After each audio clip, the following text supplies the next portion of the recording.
Hi, everyone. This is Michael Connon representing the TooMedToo's Star Wars Network. We've got your fix, and this is the Bacta tank. This is brought to you by my patrons. If you'd like to join them, you can go to the Patreon page. It is patreon.com/TooMed2. And starting next month, there'll be tiers on there. So you can join up, and I'll let you know about the tiers. I'll have those on there, but they won't go into effect till next month. And if you're listening to the audio version on this, if I ever get it into podcast form, you can catch the full version on YouTube. And with that, we're going to bring in our featured guest today. I believe most of you can probably tell who he is just from, I'm kind of representing him without doing anything. But we have Josh Chapman from Star Wars Spelt Out, and not just Star Wars Spelt Out, but this might seem a little bit strange, his even more popular podcast, the Peppa Pig podcast. So you think I'm an expert? Oh yeah, I'm a bit of an expert. But that's pretty close, mate. They go I'm Star sorry. Star Wars and Peppa Pig, just one and the same. Like they should have Peppa Pig conventions on the same time as Star Wars Celebration. They're just so close together. But yeah, thanks for having me, man. A pleasure to be here. Welcome to Stage 4 Lockdown. We're broadcasting from here, which actually kicks in properly at midnight tonight here in Melbourne. We are locking the entire city down for 6 weeks to get rid of this pesky COVID thing. So it's going to be interesting. They're closing the schools, they're closing the childcare, they're closing the shops, they're closing everything, but they can't close the stream, man. The stream goes on. The stream, we have a healthy stream right now, so that's all that really matters. And it's been a while, getting this in the works, just because it's tough with the time difference, and me doing a live show. If it was recorded, I could record it on a Saturday or Sunday to play it on Monday or whatever it is to work out. But it's just because August is Australia month for the Bacta tank. So Josh is the first one to be on here. It's going to be all Australian content creators. Nice. I didn't bring anything. I'm just looking for anything particularly Australian. Like, I've got a little. Here you go. I've got a little banana, a little green and gold banana. There you go. That's our sporting teams, our national team at the Olympics. They wear green and gold, and we have a lot of bananas in Queensland. So there you go. That's slightly Australian for you. No Vegemite or anything, but there you go. There's something. Yeah, I've never understood the Vegemite thing. No. I tried it once and I didn't like it, but it wasn't like, it's like people seem to either love it or hate it. There's really no in between. I can't stand it. So I don't get it either. I can't stand the stuff. It stinks. I don't like it. My kids like it, so I have to, if I butter their toast and make it for them in the morning, I kind of put my head back and try not to smell it because it's disgusting. But anyway, some people, like you said, some people love it, some people hate it. I hate it. And then, even though it is Australia, you're not originally from Australia, correct? No, I am. I am originally from Australia. I lived in England for 10 years, so people get confused by that. So all right. I know I grew up in Australia. I moved to England when I was 25, and I lived there for 10 years. So that's why some people think I still have a British accent and stuff like that. But I've been back in Australia for 6 or 7 years now. So I'm a dual citizen. I got my citizenship in the UK, but I am a born and bred Australian. So don't let the accent or the not liking Vegemite fool you. Okay, so that's where I had it backwards. I thought never mind. The other way around. Yeah, no, it happens a lot because I know I talk about England a lot because I was there a long time. So it's whenever you talk about like your formative years, you always talk about England. So that's what I had that confused, but that was on me. Made me a man, And now your podcast. Yes. This one right here. Where's that? Oh, there it is. We could talk about the beanies later, but Michael is the #1 champion of the beanie right there. So that's the Celebration Chicago exclusive merchandise right there that was given out to friends, and we were lucky to hang out at Celebration. And I don't remember when did you get yours? Do you remember? Was it at the house on the first? Were you at the? No, I got. Were you on the floor somewhere? Maybe. I was on the floor when everybody was sitting around one of the big tables, and you handed it out. Yep. It was because for me it was weird because like I knew like Pappas and Grasso and Araj and Les because it just happened to be anytime there was the East Coast meetup, Araj was always in town or they were kind of scheduled around him being here. So I knew them very well, and then everybody else I knew a little bit because like with you Twitter. Just get to know them, don't you? Yeah. Yeah. But I only knew them a little bit, so it was kind of weird that like I'm really great friends with these people, and I talk to them all the time. And then there's other people that I like Emily Lind. She lives in New York City, but I only see her at the meetups. And we don't have as strong of like I go to Pappas's house. It takes me, even though we both live in New York City, it takes me 2 hours to get to his house in Queens, taking the trains or whatever. So but. Yeah, so I mean that's just, it was kind of weird because then all these people that I had no idea who they were coming in and meeting them, and it's not that it wasn't inviting.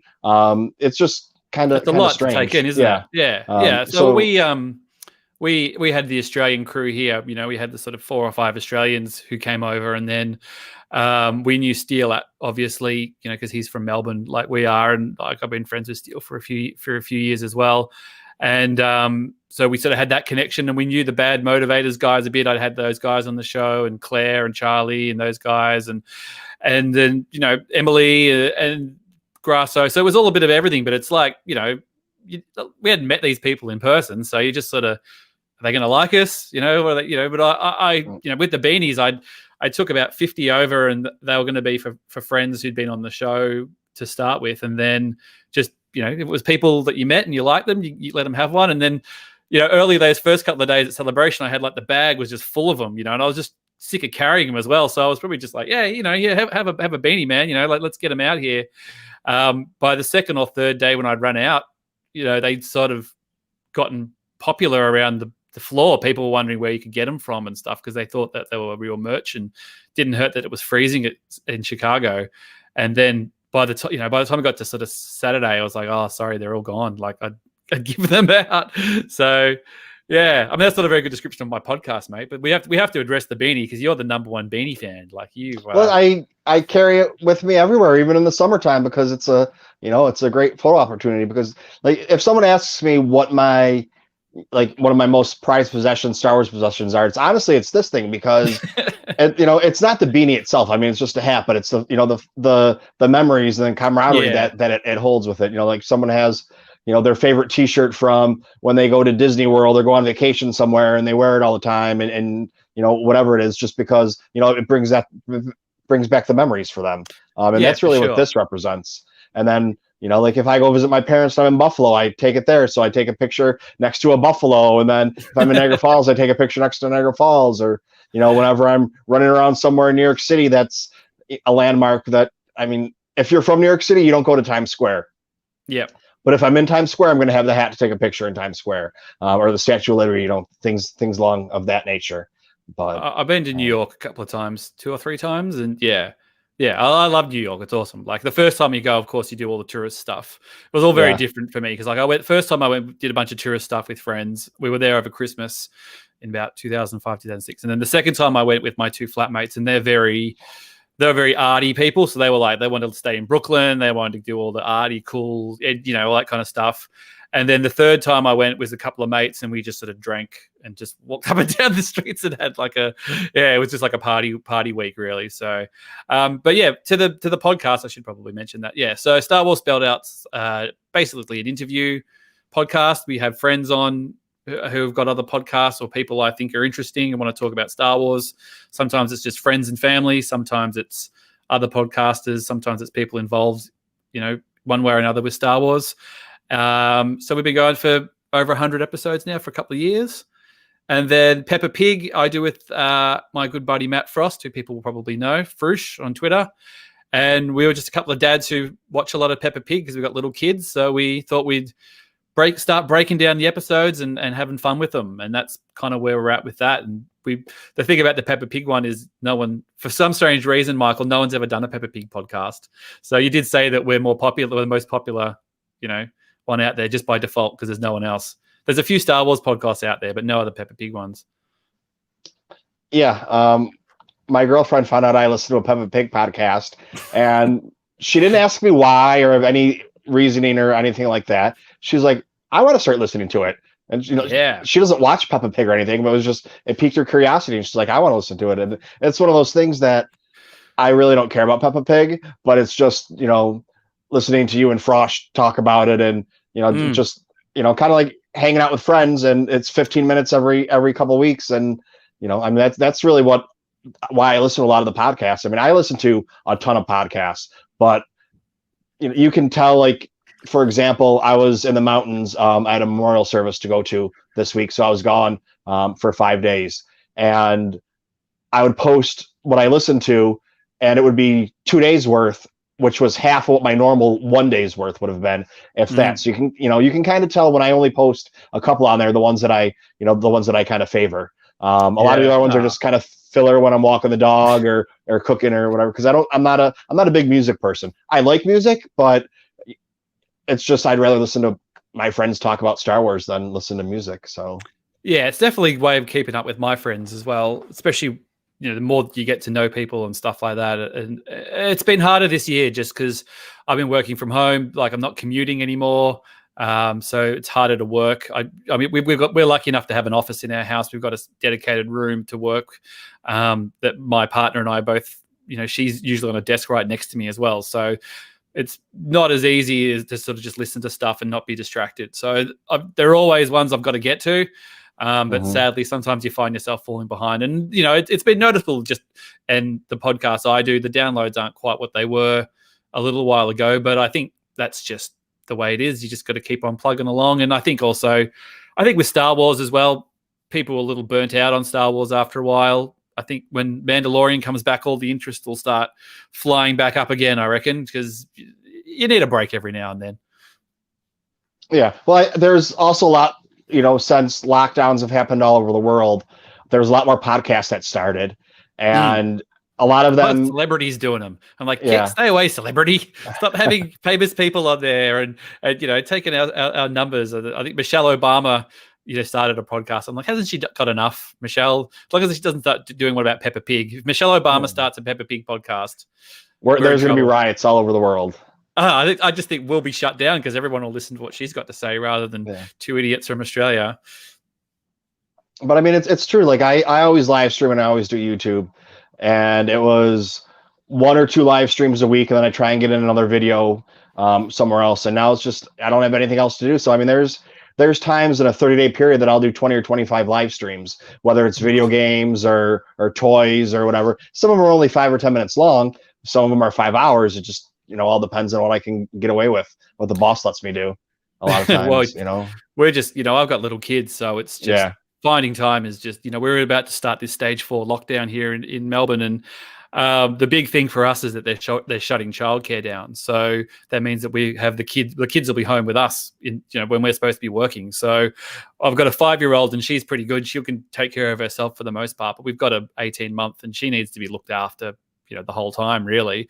So we're just kind of figuring out how we're going to work that out, how it's going to affect working and all that kind of stuff. So finding time to do podcasts, I've already sort of put a little thing out saying, hey, it'll come out when it comes out, because it's just going to be hard to find the time, really. And the thing is also, even in the evenings when we're asleep, they're long days when you've got little kids, and sometimes you just want to sit on the couch. And the only thing is now, because the football season here was delayed a few months, they've been having football every night. Normally they just have it on weekends.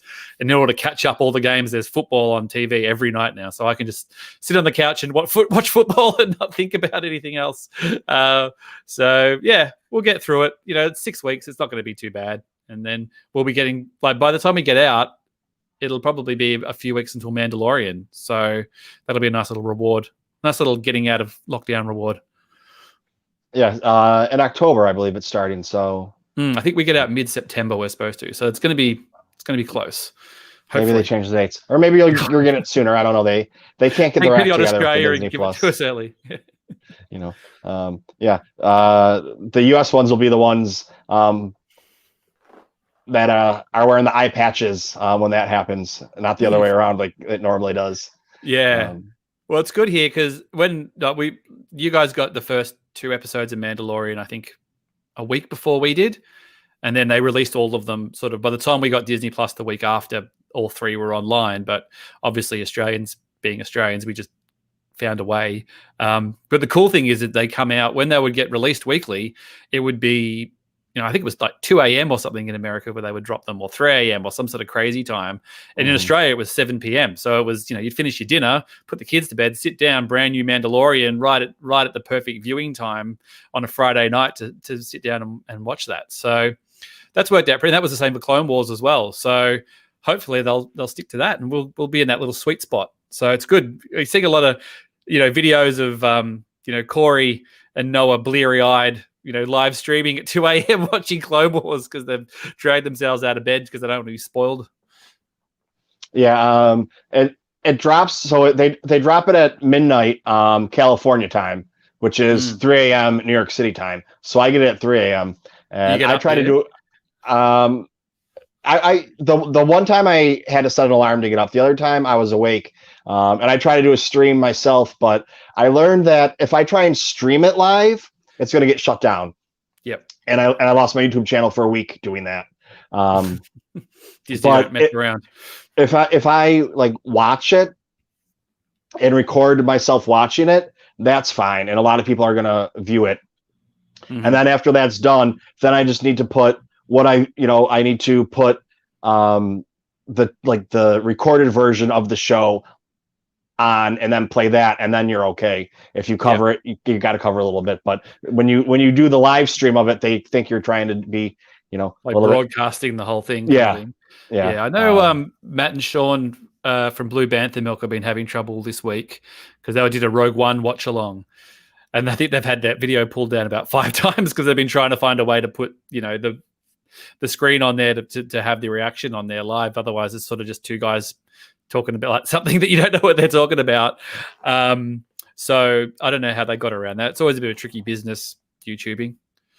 Yeah, Noah and Corey would be the ones to ask about that because, I've tried to figure it out. And I have all these theories that I wasn't monetized at the time. So I figured that they just took mine down because they couldn't make any money off of it if people watched it. But people that they can make money off of, they just leave it on there and say, okay, fine, go ahead and show up. We're taking your money. So I mean, that's one of the things. And then the streaming thing is what I was told is the reason that it was like that. But, by the time the next one comes out, I won't be in trouble anymore. So I'm on, because I had it suspended for 1 week. If it happens again, I lose the channel for 2 weeks. You're putting YouTube jail. Yeah. But I'm off probation in August. So then I can fool around with it again. And then, I have Twitch and I have a couple other things I'm messing around with too. So it's, you always got to have a backup plan. Make sure that, the YouTube police and Disney don't get you. Yeah. It's too many moving parts for me. Like, I would do YouTube. I used to do YouTube videos. That's sort of how I started my friendship with Steel from Steel Wars, actually, because I was sort of a fan of his show and we sort of interacted before, and I'd met him at live shows and stuff, but he was looking for someone to do some help with some YouTube stuff. And I had sort of spare time and I just said I'd help him do that. And I was just doing his silly little videos on his YouTube page. I think they're still up there somewhere. And yeah, they've been good. And that's sort of how I started out, but it was just like, yeah, just all the work involved just to do it, especially because I would be taking his audio and putting funny clips and I'd have to find a way to put Star Wars clips in so they didn't get pulled down, and we do little animation things and just little jokes and stuff, and it was good fun. But then by the time my second kid rolled around, I just had to say, oh dude, I just don't have the capacity to do it anymore, which is a bit of a bummer. But yeah, it's good fun, but it's a tightrope YouTube. Yeah, I started this before Solo came out, just because I never listened to a podcast before, but I'd seen some people on YouTube. Like I watched a couple really good ones and then a couple really bad ones, and I was like, if these guys can do it and they're horrible, I was like, I can do it, and I want to do it to make friends. Like I don't want to do it to make money because I know the chance of me ever hitting it big, it's 1 in 10,000 Star Wars YouTube channels that are going to actually be able to retire and make money off of it, or whatever, outrageous it is. So I started just kind of doing a little bit of everything, and I was like, I don't like doing this. And then I started doing, I had the year by year book, and I started doing it day by day. So every day I'd put up a video that was 3 or 5 minutes long, but I didn't know how to edit. I didn't know how to use the programs and everything. And going through myself and going through page by page every day, going through that entire book, it was taking me like 4 or 5 hours to do it. And I did 2 months and I just burnt myself out. And I was like, I'm done with YouTube. I'm done. I made some friends. So, you got your friends, I made some friends. We'll see where it goes. And well, then I went to Celebration and I was like, this is what I wanted it to be. I wanted to be able to talk to people and have friends. And I was like, this is what I want. I got to figure out how to do it. And linking people up with StreamYard is too hard. Or linking people up with Skype is too hard, and running through OBS, because I want it to be where anybody can come on. Like when you get done today, anybody that wants to come on can come on and talk Star Wars with me. Yeah. Sometimes there's a ton of people. Sometimes there's a couple of people or nobody, and it's just me, by myself. And then I was at a bar talking with my friends, and the one guy's like, "Oh, you went to Celebration? I didn't know you like Star Wars." I was like, "Dude, I've talked to you 20 times about my Star Wars YouTube channel." It's like, "Oh, I didn't really know think you were telling the truth about that." And I was like, "What?" And then I was like, but this is what I want. I want it to be where you can just sit around and talk about Star Wars. And then I found StreamYard, and I was like, this is great, because all I gotta do is give anybody a code. When you get done or towards the end, if there's anybody that has questions, instead of getting right into a podcast, they can come right on here and ask us. So I mean that's where it kind of got perfect. And then COVID hit, and then everybody's doing it, and my numbers went down, but I never did it for the numbers. I just recently got monetized, and still I'm making a couple cents a day. On a good day, I'll make $1, but that's once a month usually, and that's when I have that's usually on a Monday going into a Tuesday after everybody wants to watch whatever happens on the rest of the week, just a little bit. But yeah, you can't make any money off this. If you can, in my eyes, if you can break even, you're doing well. Yeah, I think you've either got to be like really, really knowledgeable and have everything, you'll be like a Molly and Alex, like Star Wars Explained, who are really who live it, who are really knowledgeable, do great stuff, really good interactions, all that kind of stuff, or you've got to basically be someone who's prepared to just make stuff up and hope for the best, so that's kind of thing. Or you've got to be like an angry ranter, and who wants to be an angry ranter, and who can be bothered just making stuff up all the time, throwing shit on a wall hoping it sticks. Or, I mean, if you're gonna pay me $250,000 a year, I'll make shit up. But if that means I'm gonna lose all my friends, then well, that's the thing. You got the Celebration 2 years of it. Like, what happened, dude? Didn't want to hang out. It's like, oh, you went to the dark side, Michael. You just started an angry ranter, channel. You just you sold out, and took the cash. But I remember when I had Molly from Star Wars Explained on the podcast, and I just sort of said, how are you guys going to go with Star Wars sort of ramping down this year? Is it going to be hard for you guys? And they went, no, like books, comics, all that kind of stuff is still going to happen. Like there'll be all the, all the stuff that they use to make up for the fact that there's no movie. That'll be really good for us. So hopefully with COVID, they're sort of kicking along all right. But they've always got movies, they've always got videos going, those guys. So it's just a commitment. It's just a time commitment I could do. Yeah, there's always something going on, and like right now, I'm getting the advanced copy books. So I need to have those books read and put out. So you get them, do you? How do they just? Are you just pre-ordering them and getting them, or is someone sending them to you in a special box, or what's going on with that? How's that work? Well, I should be getting my first one. What happened is I interviewed George Mann previously. He did the Missing Fables book, and I was talking with the publicist again, and I said, I was talking with her about interviewing him again, and she said, well, when do you want to do it? And I said, well, it's going to have to be after the book comes out, because I had to order it. I'm not on the list to get advanced copies or whatever, and that got me on the list to get advanced copies. Nice. And then I talked to another publisher that I had been dealing with before, and I said, hey, who do I need to talk to? She said, that's me, you're on the list. And I said, okay, great. And then I found out there's free stuff. There's another online one that gets books from not just one publisher, from all different publishers, and you apply for the books. Well, when you apply for the books, it still goes back to the publisher on whether or not they let you have the book or not, to get the online version. So it's still the same people I was dealing with before. I didn't know I was dealing with them, and so it's just kind of cutting out the middleman. And this way, I'm gonna actually get hard copies because because I'm old. Maybe I don't know. I can't read off the computer. I need the hard copy. But it's baby steps, and then have the review to come out that day, or that's still something I'm trying to figure out on what to do, because like the Poe Dameron book comes out tomorrow, and it's a young reader's book. I haven't done a review for it yet, and I'm not sure if I want to put out tomorrow, the first day, if I want to put out a like non-spoiler review and then give it a couple days and put out the spoiler review, because we have a lot of friends that can't get the book, and it's going to be spoiled for them, whatever's in the book and whatever comes out. Even if I don't do it and they decide not to watch mine, somebody's going to put it on Twitter, and somebody's going to do whatever.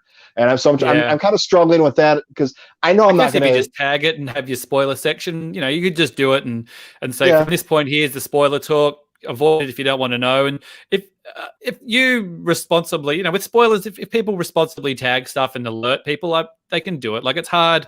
I mean, I know leading up to movies and stuff like that, and Mandalorian was a bit different, because I knew that everyone was going to get it at the same time. So no one's going to see it until this point. Basically nothing got out.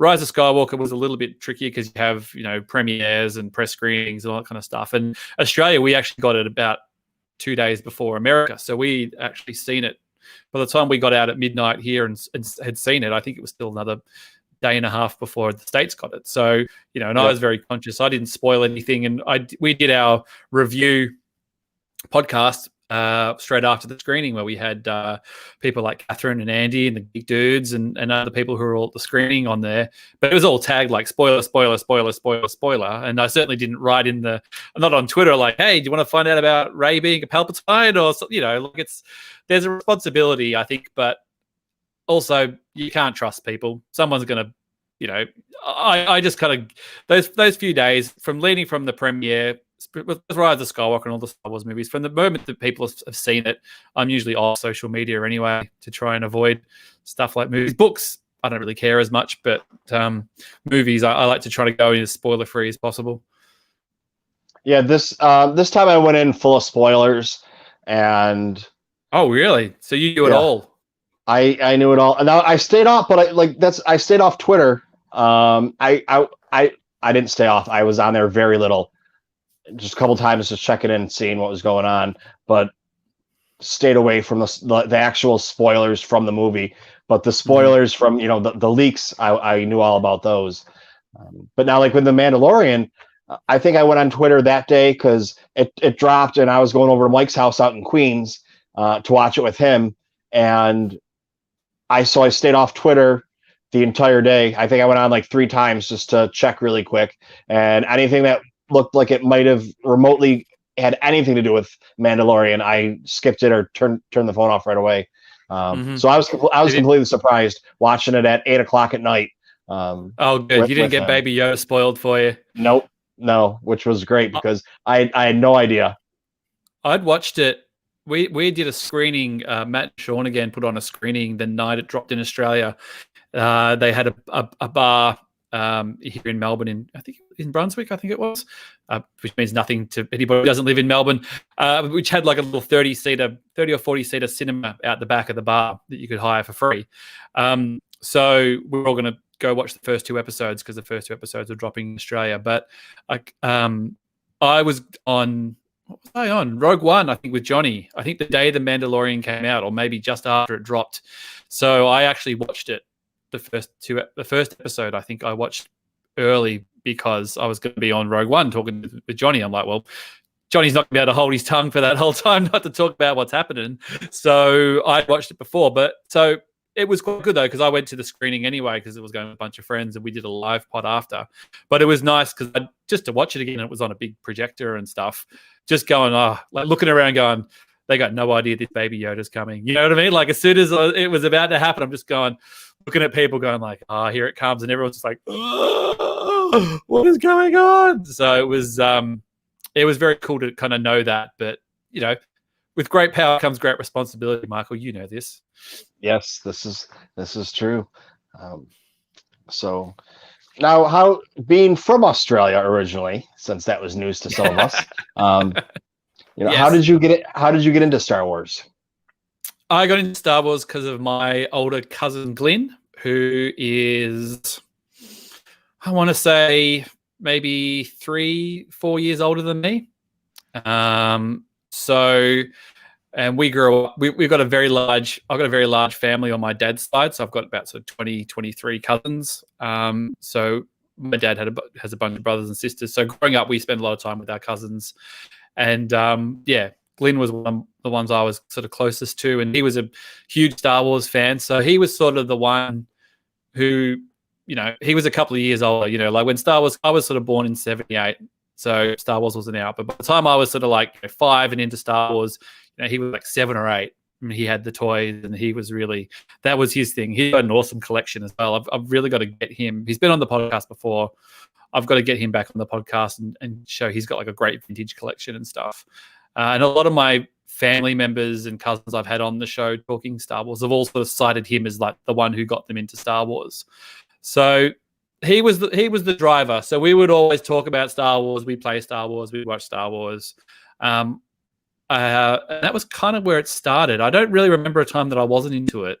I saw Return of the Jedi in the cinema when I was 5. And that was one of the first movies I ever saw in the cinema. And I still remember leading up onto that. And even my parents had me quite young. So my parents had me when they were 18. So they were about 18 or 19 when Star Wars came out. So they were fans of it. They just went and saw it. So we always had Star Wars stuff growing up. The sad part of that story is that Glenn hated The Last Jedi and it nearly killed his Star Wars fandom.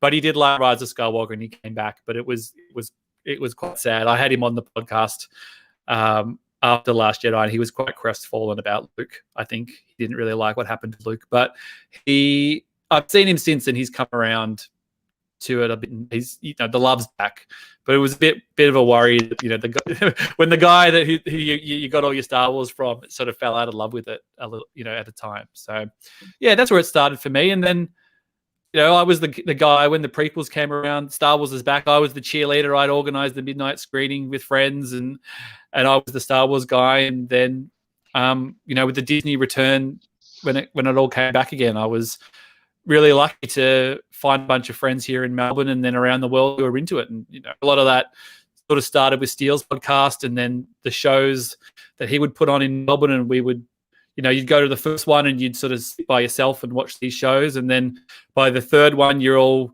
sitting a bit closer to each other and talking after the show. And then by the fifth one, you're all having a beer before the show and, and then you're going to screenings and doing stuff. So it's been really good having a group of friends here in Australia that we sort of still are in touch talking Star Wars, and then everybody else around the world now. It's just the missing out on Celebration this year has been pretty tough. It's a pretty tough pill to swallow, I think. And now knowing we have to wait so long as well is going to be hard. Well, that's everybody that's I already talked about. Everybody that's coming on this month is Australian or from Australia or lives there, whatever it ends up being. Because I was sitting there thinking, I was like, and I've tried a bunch of times trying to work things out with people, and it's just really hard because it's if the time zone is just a killer, isn't it? It's just yeah. I mean it's 9:00 for me, but it's 11 or 12 o'clock for you.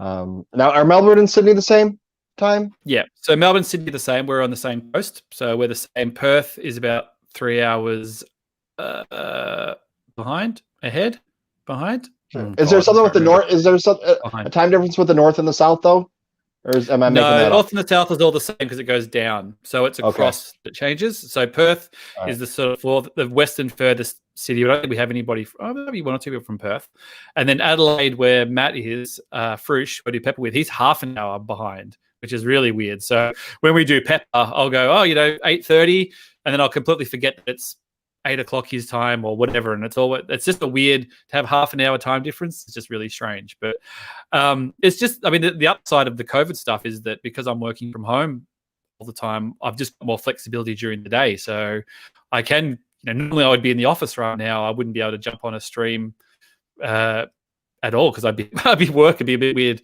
But because I'm at home, I can just work around it. Just move my lunch break or jump on, do some other, move some things. So it's a good time to do it just because everyone's at home, especially the next couple of weeks, especially if you're in Melbourne, no one's going anywhere. Yeah, well, so I had the idea because when Celebration was canceled, I was like, man, I'm going to miss all these people that I kind of knew or I met at Celebration last year, and now I've kind of made a relationship or have a rapport with them. It kind of sucks that. I mean, it's worse for you because you don't get to come here and see everybody. But I was like, oh, I'm going to miss them. I was like, you know what? Maybe I can actually get some people on now. This is what I'm going to try and do. So, a month and a half ago, I sent out a message to everybody and I said, hey, this is what I'm trying to do. Let me know if you think it will work. And everybody, responded and said, yeah, I think we can make it work. What with enough time, we can figure it out, whether it's a lunch break or doing this or that. Or some people told me, I can take half a day or going to work. And I was like, that means a lot that you're going to, go into work late or switch your lunch break around or whatever to come on. So, we got. Yeah, it's been good. Like, I don't even mind working from home. I've been home. I took parental leave. My partner went back to work after maternity leave at the start of the year. So I actually took leave to look after the kids. I haven't been in my office, like my actual physical office, since December last year now. So that's a long time to be away from your office and to be home in the house. But, we've got a trampoline, so it's not too bad. You can go outside, do some exercise if you need to. So we're lucky in that respect. But look, Celebration it felt like it was coming. It felt like it was never going to happen. As soon as we were allowed out of the country, they shut the borders, and we just saw what was going on everywhere. It was pretty clear that Celebration wasn't going to happen. I was just, when they said 2022, that was a surprise, but probably feels appropriate now. If it's going to be hard, it's going to be a long wait. But I mean, I don't know about you think of this, but just the fact that they've moved that Star Wars movie back to 2023 makes me think they're going to have another Celebration the year after. And then in order to hit that trailer release date, like they did in Chicago, have it in April. So we could have a Celebration in August, and then 9 months later, 10 months later, have another Celebration in April straight after. So we could all of a sudden have two celebrations in under a year after having nothing for 3 years. Yeah, I'm not really sure, what they're going to do because, there's talk that they're going to do it with D23. So that's the Disney convention that they do. That it's going to be like D23 and then Celebration, and they're going to alternate years. But I mean, they've got a Star Wars coming out that year though. They'll want to capitalize on it. But I mean, we'll have to see. Who knows? I'll be up for it. Maybe they can have one in Australia, and we have to travel. Yeah, I mean that would be great. I know I've brought up the conversation a few times. Where is it going to be, Sydney or Melbourne? And that's always we just start arguing about that. Yeah. I did it the one time, and I think it got into like a good debate about art and cities and which one's more artistic and who has the better food, and it was just who has the better convention center and all that kind of stuff. Yeah. Well, it went way past the convention center was first, and then it went past the convention center to food and art districts and everything. And it's like my girlfriend. It was funny because my girlfriend, right after Celebration, or sometime in the last year, I don't know, Netflix came out with all these Australian shows. And she got hooked on watching them, like Bondi Beach, which is like a Bondi, is it Bondi? Yeah, Bondi Beach, which is like a real life Baywatch kind of, and then like Bondi Surf Rescue kind of thing, isn't it? Yeah. And then pulling like German tourists out of the water who swim too far out and stuff. Yeah. Yeah, and it's just hilarious on how clueless everyone is that goes there because they don't care. They just want to go to the beach. And it's like the one time they had the lifeguards and they went and they out of their pocket, they paid for stickers and they put them on the "Do not swim here" signs. And it was like, if you come up to a lifeguard and tell them that you read the sticker, you will get $20. And it took 3 days. It took 3 days before anybody read the sticker or came up with them. And they made the sticker. The next day they made the sticker bigger. The next day they made it bigger. So it's just, it's a It's a full-on beach, Bondi. It's a surf beach, so it's proper waves, and it's not a little dinky just dip in the water kind of beach. Like, it's a proper. I mean, it's an amazing beach. I mean, the thing is, when you talk about Melbourne and Sydney rivalries, and Melbourne's always like, we've got the food, we've got the culture, we've got the sport, and Sydney's like, well, we've got the beaches. Like, Melbourne beaches aren't good; they're crappy, but we've got great beaches out of the city. But Sydney always sort of lord the beaches over us. But I remember when I went to Hawaii about 6 or 7 years ago, and there were signs like that as well. When you go to the water, it would just be like, please be aware that the water gets deeper as you walk across. There's all this sort of stuff. And being Australians, we all live on the coast, and we're like, why do they need these signs for? It's so stupid. Like, duh. We're like, well, no, a lot of people don't live near water. This is the first time they've ever gone to a beach, or the first time they've been to a coast. They don't realize that you keep walking, you'll go further down under the water. It could be dangerous if you don't know what you're doing. So, we get a lot of, beach safety is sort of drilled into Australians, I think, from an early age, because we spend a lot of time there. But look, if they had Star Wars Celebration in Sydney, it's still a mission to get from Melbourne. It's still a 10-hour drive, so it's easier than flying all the way to Chicago. But you'd still have to organise hotels and stuff. Or we could all just stay at Turbo's house, see what he thinks about that. It's looking good. So I think that might be the place. He could. He'd probably make more money if he sent the family off to stay at a hotel and rented the place out to all the friends. He's just put a pool in too, Turbo. So that's the exciting part right there. But the thing is, even if they did it in Melbourne, if they did Celebration in Melbourne, just given the it's Celebration, you're in the convention all day, then you're out to dinner, then you're out drinking, and there's parties and events, and I don't know whether I'd stay home. Like, I think I'd go stay somewhere else just so I wasn't coming home all night disturbing the family and stuff, because it'd just be, you'd roll in late and then get up early to go again. I think it would just be a distraction. But like, I know that Claire Stribling, she lives in Chicago, but during Celebration she stayed at a flat in the city that I think a relative had, just because she didn't want to have to deal with going back and forth between the families, and the suburb she was in was a bit far out and stuff. So yeah, it would be cool though. I'd certainly take it. It would be, you'd certainly see how committed people were if they had to fly all the way to Australia for a celebration. Yeah. Well, I already asked my girlfriend. I said, if they ever do it, will you go? She's like, yep. And I said, okay, that's, because it's easy to get away with a, California. I asked her if she wanted to go to California, and she said no. But if I said I'm going to Australia for Celebration, I think I wouldn't be allowed to unless she came along with that one, or when they do them in Europe. But you'd have to tack on more of a holiday as well. Like, you don't want to just fly in for the Star Wars convention and leave. You want to, that's what we did.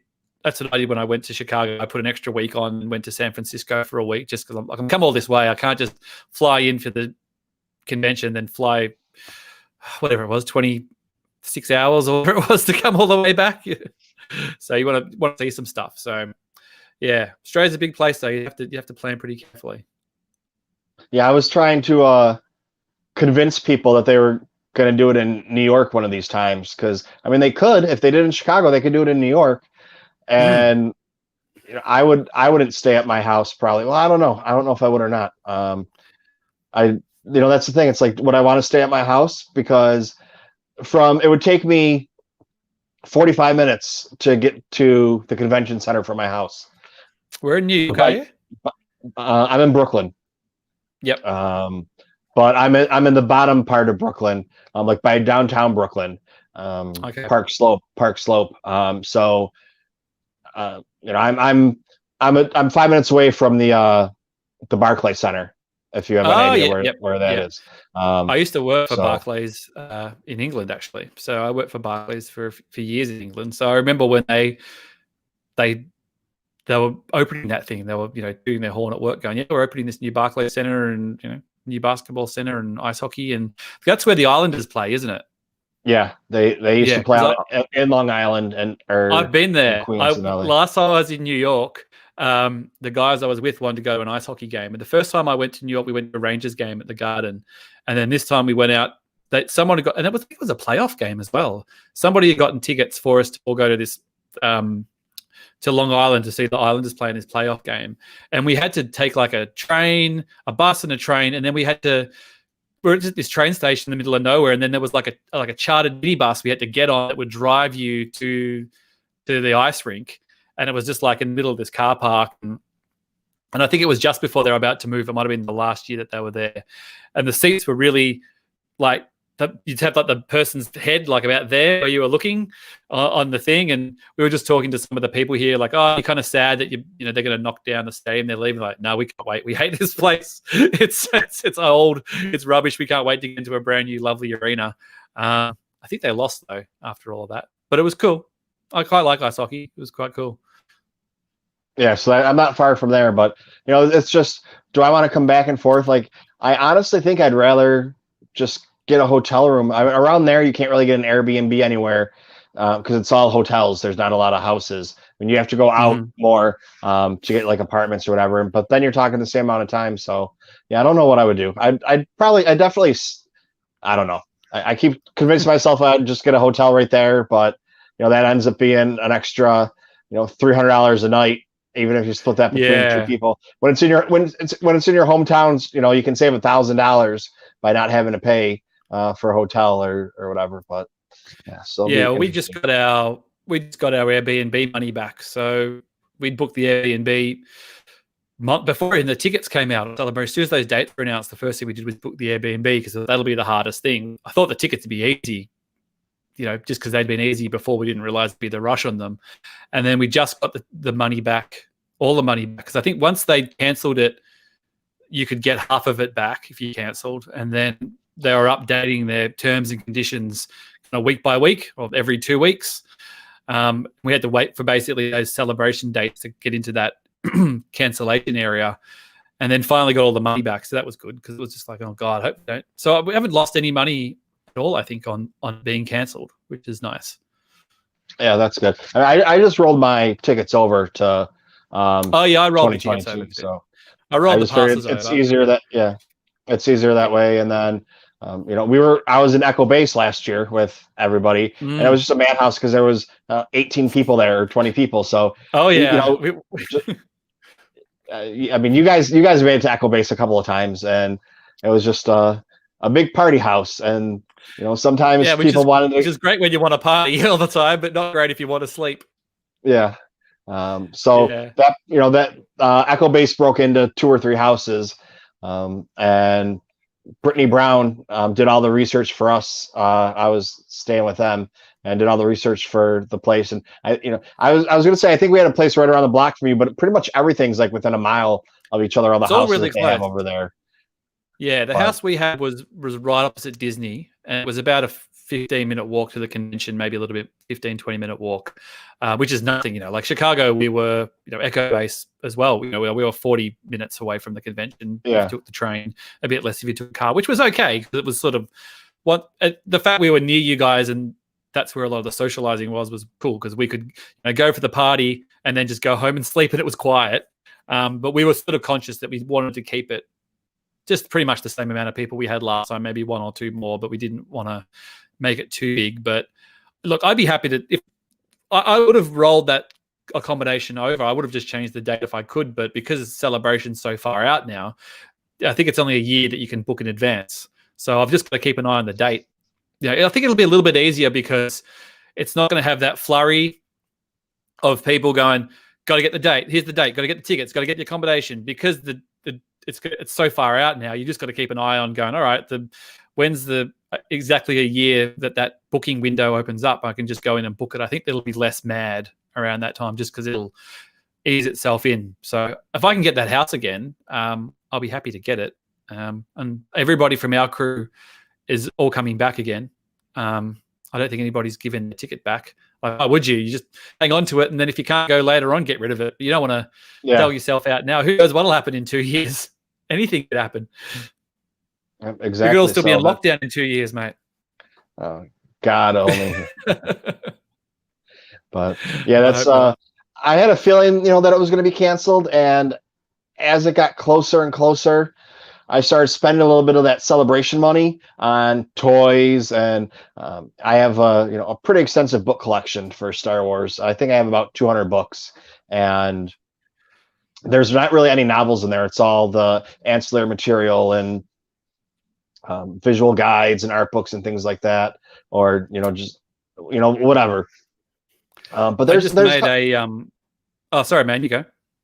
there's a couple of them out there that are kind of hard to find, or um, they weren't popular when they came out, so they only whatever the first run was, and then because they were the prequels, and then afterwards people were like, oh wait, we like the prequels now. Then they started, the price went from, it's like the one book, Dressed in the Galaxy, was like, you can find it for like $500. Anywhere between, I'd say the average price is somewhere between like $500 and $800. Wow, And God. that's used, or like new or whatever.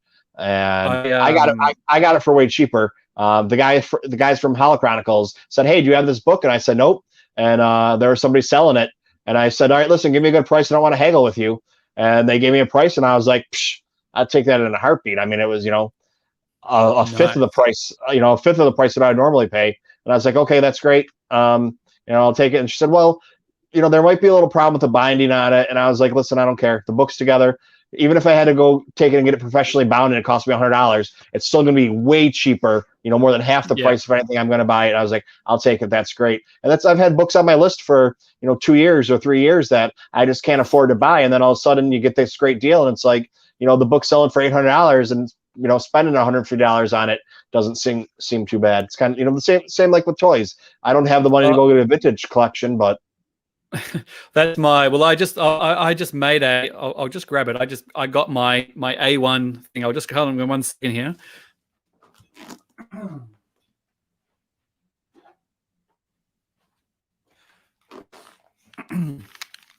So last week I got my number one holy grail of collecting, which, if we just hold this, hang on, which way is the camera going? There he is.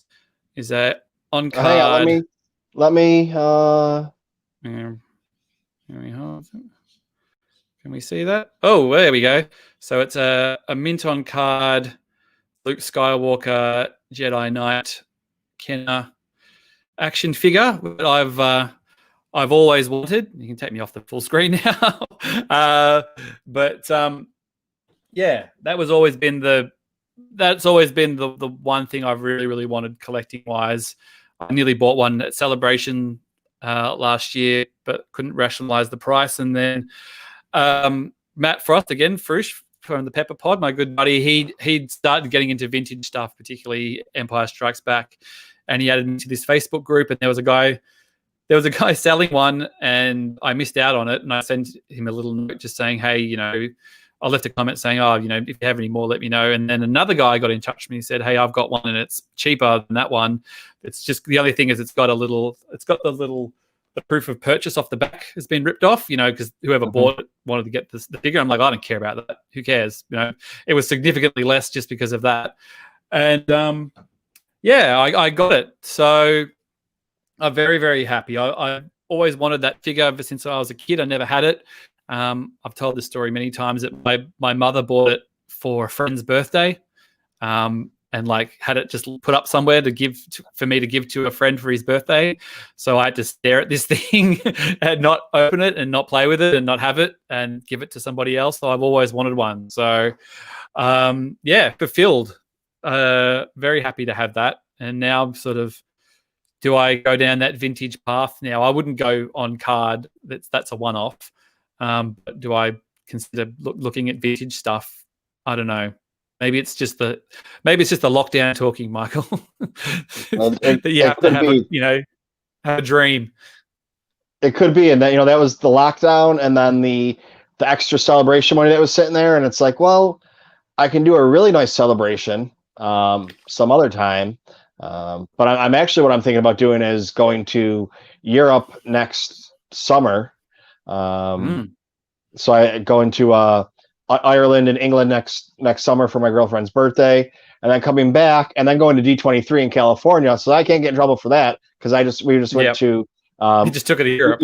Yeah, and then go to D23 for that, come back, and then I have a year to save up for Celebration. And the only thing I really need to save up for, I already have the tickets, and the house you put down, you're splitting it with a couple people, so it's really not that much. All I need to do is come up with spending money and airfare, and it's $400. From New York City to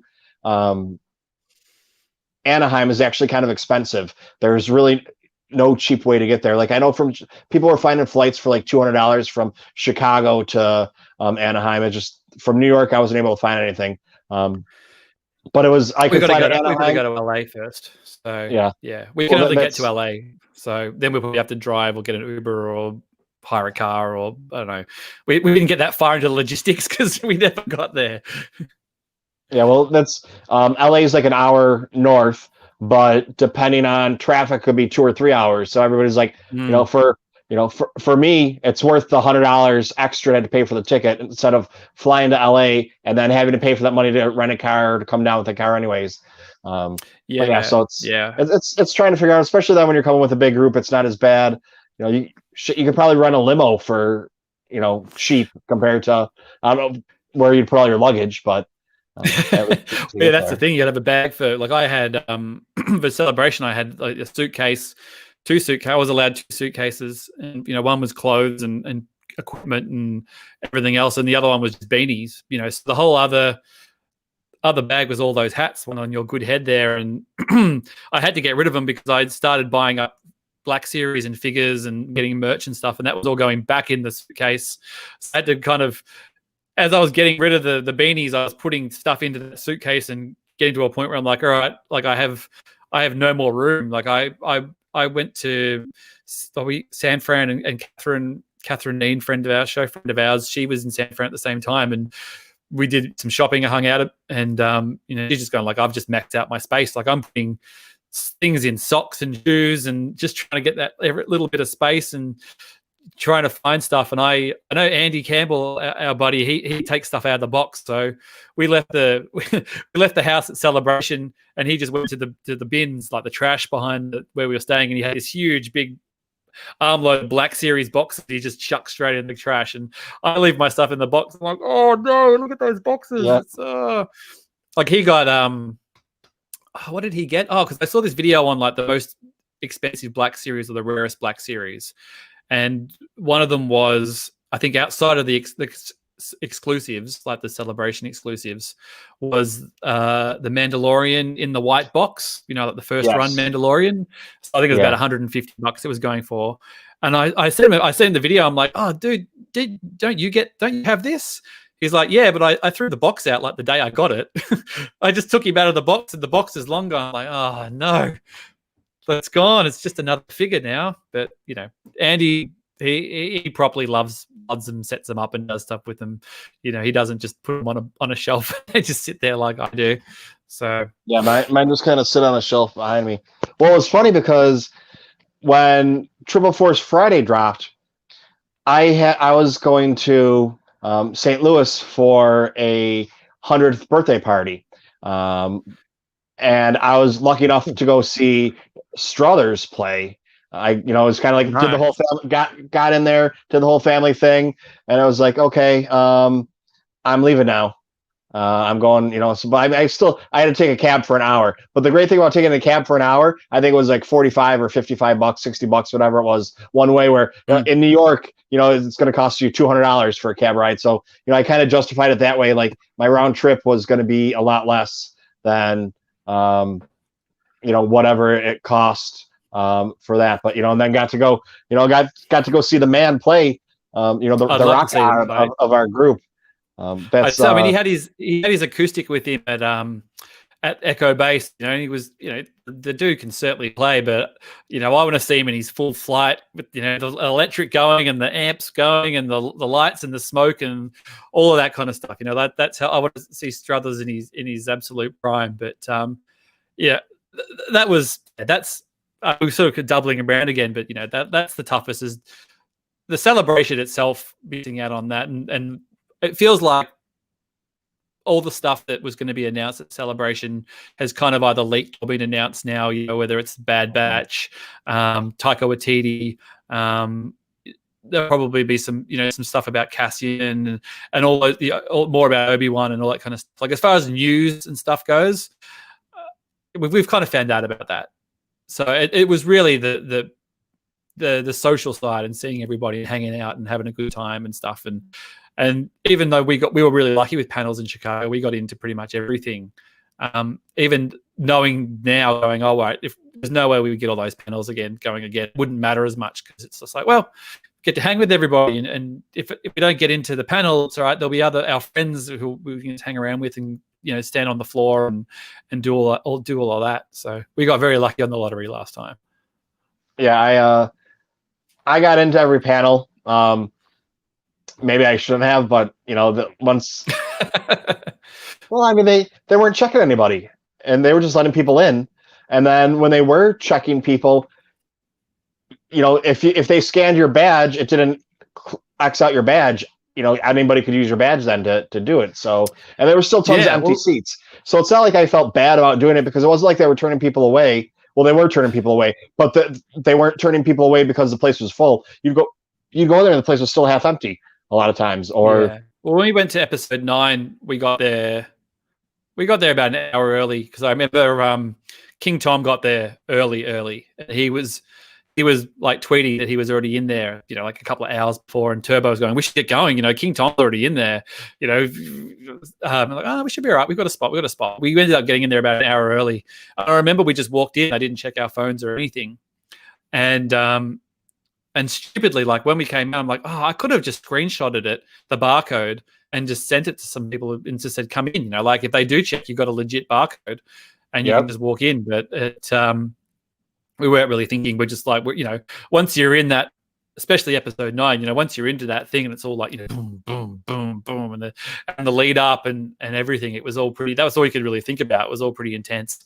And we'd sort of rushed to get there. So we hadn't really had any breakfast. So I think I had a pretzel for breakfast, whatever it was, a bigger popcorn, whatever they could give me. So yeah, like next time we'll see. I mean, I guess I say that now, but in 2022, if they're showing something for the new Star Wars movie and you get a chance to be in the room, you want to be in the room. Yeah. I mean, like even the Galaxy's Edge infomercial that they put on. That was the only one we didn't get. That was. I mean, well, that was the thing too. It's like I think it was Scruffy Podcasters the other day. One of their past episodes, the last couple of weeks, they said something about me sleeping through one of the Mandalorian panel. Like I think I slept through every panel for a little bit, because I was going to bed at 3 a.m. and getting up at 5 or 6 to. The one day I slept in, it was till 8 because I didn't have to be there till 11 or whatever it was. But yeah, that was that day. On the move all day and getting 3 hours of sleep or whatever it was, and you take your naps when you can, and that was sometimes sitting down or whatever it was. But where we yeah. The Galaxy's Edge one was funny because that was one big panel we didn't get into, and we had the Star Wars show that night, so we were kind of like, oh, we'll sleep in, because we got a lot more sleep than you guys, because we didn't really have a party house. Everyone just sort of got home and slept when we got back eventually. And then we said, I think we'll go in a bit later. We'll just relax, and because we know we're going to have a big night at the Steel Wars show. And I think I was eating breakfast, and then they're like, oh, I'll check in and I'll just see because you get now streaming that panel. Like, I'll check in on the Galaxy's Edge panel, see what's going on. And I remember putting it on, and it was just like, the people there, I didn't know who them were. They're all like the designers and the artists and stuff like that.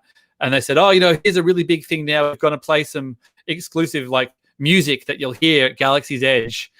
And they were just sort of sitting there. They just played this like song, and they're all just kind of going, like kind of bopping along.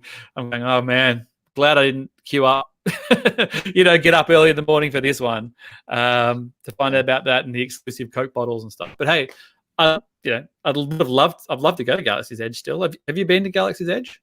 I have not. That was one of the things I was trying to plan out. I was either going to go a day or two before Celebration or a day or two after Celebration, or try and figure out what everybody was doing, because I didn't even try and get the tickets for premiere night, because I was like, there's not going to be enough time to do what you want to do. One of the rides is closed down, so you're going to have to go another day anyways. That was my thought. We got them just because we put a day aside for Disney, but we were just like, well, when are we ever going to get a chance to do this? Yeah. It means we can see 70% of something, and that frees up other stuff we can see on our other day. then great. And if it's in the evening, we can, if we can see 70% of Galaxy's Edge that day, it just means when we do our other Disneyland, we can see some other stuff, because I've never been to Disneyland. I'd like to ride the teacups or go to, what's the one that Brittany Brown loves? Motor City? No, what's it called? Autobahn, auto something. Autotopia, is that Autotopia. it? Yeah. If you're listening, Brittany. So, we're just kind of like trying to maximize the time in there. So I don't know, I've still got that ticket. I've still paid for that. But I think they've just said that they're going to roll it on until, I think it's the same as Celebration. If you've got it, they'll just do it in 2 years' time. And then hopefully in 2 years' time, the ride works. So we might actually get to go ride Resistance. Maybe they've really tweaked it and and everybody can go on it, and it'll, if they can't get a damn thing to work in 2 years, what are we doing here? Yeah. Well, you and I are in a little different boat. I mean, if I wanted to, it would be an expensive weekend, but I could hop down to Disney World for a weekend and go do Galaxy's Edge. I mean, a couple $100 for the flight, a couple $100 for the tickets. It'd be a $1,000 weekend, but where you guys don't even have the opportunity to do that, because the amount of time I'd spend being there, you'd spend it in the air. So, it takes you guys a week to do. Totally. We talked about when Celebration was announced at Anaheim and it was going to be at Disney and stuff, and we'd hired this big house, and my partner and I had talked about, like, maybe we hire the house for an extra week and she comes over and brings the kids and we do Disneyland and we do all of that stuff, but they're just a bit too little. Like one's 5 now, which would probably be okay, but the other one's too little, and it would just be too hard. Like, you don't want to spend all that money, go all that way, and then they're just tired and they don't want to do it, or they're cranky, or it's too many variables. And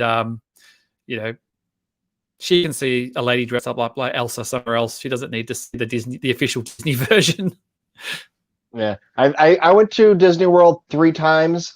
I think I went when I was like 8, and then when I was like 13, and then when I was 16 or 17, somewhere around there, give or take. And I remember going the first time, but I don't really remember. Like, I remember going, but I don't remember it. If that makes sense. So it's like, it's that great memory, but I don't know if was worth thousands of dollars, because I just remember the feeling, but I don't remember what it was. So, I mean, totally. And that's also, we talked about that. Like, you want them to appreciate it, and you want to be, number one dad, and they want to, you want them to remember and things. Like my cousin, actually, Glenn, I was talking about before he got me to Star Wars, he took his kids about 2 years ago, and they were, like 13 and 9 kind of thing, or 13 and 10. That's a proper, they're not forgetting that anytime soon, which is cool. I think 5-year-olds would probably forget, and the little one definitely would have no idea. She'd just be happy to stay home and watch Bluey or something. I think she probably doesn't even need to worry about being taken to Disneyland. She's got no idea yet. So, I mean, it's one of those things that, I mean, like I said, for you, it's a little bit different, because you don't have one in your backyard, or even a couple hour plane ride away, where that's the thing. If it was Disneyland, I mean, that's a 5 or 6 hour trip for me. That's a little harder than hopping on a plane and being there. I could leave on and be there in 3 hours. So it's just a little bit different. We're just lucky aspect. You got one nearby, so not too bad. And I think, like, if Galaxy's Edge is at both, then what are you worried about? It's pretty much the same deal. Yeah, they're pretty much identical, I believe. I heard a few people say that there's a few small differences, but you would never be able to tell. Like, just that something is, I think it's off bigger, by. Isn't it? I think so, but I think it's like something's off by a few feet or whatever. Like, if you actually look at logistics wise and measured it out, or something kind of like that, that it doesn't really make it that much of a difference. But yeah, they're pretty much identical, to what they can be. We have, like, probably Tokyo Disney would probably be the closest for us anyway. But the thing is, I lived in England for 10 years, and Euro Disney in Paris. You can take a train from London to Paris for a couple of hours. You can get there. It's not that hard, but I never had any inkling to go to Disneyland in Europe. I think the American one, there is something special about going to the American one. If they'd had Star Wars, if Galaxy's Edge had been at Euro Disney while I was living in the UK, I probably would have gone. just because it's Star Wars. But I didn't kind of have any inkling to go to France and go to Disneyland when I was in France. I was sort of too busy, eating really good food and going to the beach and stuff like that. Yeah. Well, I didn't know until recently. There's like 6 or 8 Disney parks. I thought that there was like 3 or 4, and that was it. But there's a couple other ones that are just really small that they just plop down wherever. They might not be called, like exact Disney, but it's the same thing where they have Cinderella's castle or one of the princesses' castle and everything around there. They just, nothing is like Disney World though, even Disneyland. So there was rumors years and years ago that they were trying to get Disney in Australia, and there was rumors that they were looking to put it near where I grew up, which is about an hour and a half out of Melbourne. I don't know whether they were ever true, whether it was every town said that about it. But then there's an area in Melbourne they redeveloped a decade or 2 ago in the Docklands here, and there had been talks that they were going to try and put Disneyland there as well, or a Disney kind of thing, but never happened. I don't think it would really work. It's too far for people here in Australia, and it's not sunny enough all year in Melbourne, I think, to stick Disneyland there. But we have Marvel Stadium, so they put a football stadium there, and it's currently sponsored by Marvel. So it's kind of funny that a comic company sponsors a sporting stadium. But the geeks shall inherit the earth, mate. Yes, that's what I just found this new app, Live It, which is like Instagram, but it's all just live, and you actually have to like get approved to be on it and stream on there. So it's not just polluted with everything. They try and keep it a little bit more together, and I've been hanging out on there, and it's just funny because just talking to, it's kind of like this, talking to people on Twitter or on YouTube. And the one girl's from Melbourne, and she was talking about Melbourne, and I knew what she was talking about and some of the slang, and she's like, "How do you know this?" And I was like, "Oh, I said, I'm a nerd. We know these things. I have Star Wars friends." I had some other girl on there. She was singing today. She was doing her own karaoke show, and I had her. She started playing Star Wars, and I was like, "Okay, keep playing Star Wars." So the nerds inherit the world. But yeah, man, guys, come a long way. Josh has to go, so I don't know if anybody has a quick question for him. But before he goes, he's got to go do adulting. Do what I do. Yeah.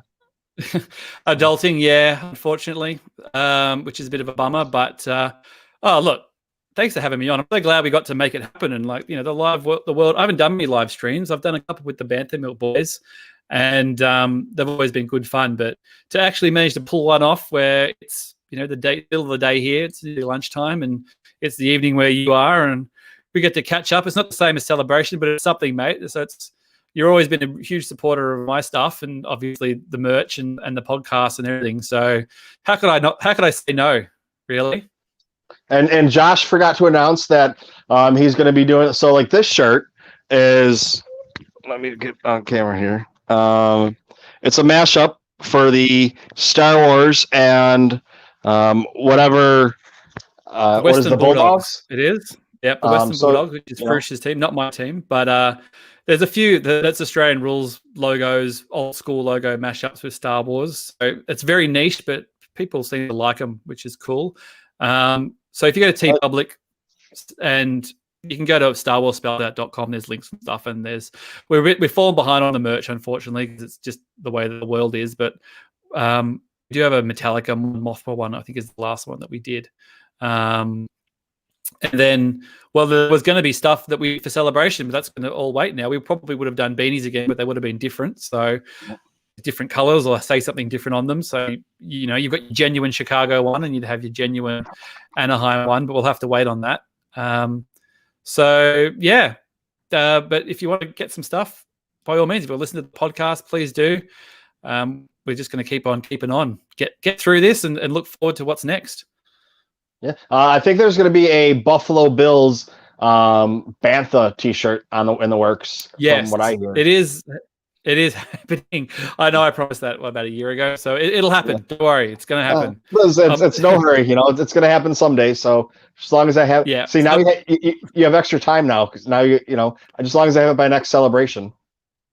Yeah, you got extra. Yeah, you don't have extra time at the moment with lockdown, but I will have an extra couple of years to do it by then. But as soon as I get my life back, and I can, carve some time out, we'll amp the merch stuff out. Hopefully, yeah, hopefully. And then, if you have time for another question, Pauline asked, "Have you ever been to Toronto?" No, I have been to Montreal though, which I loved.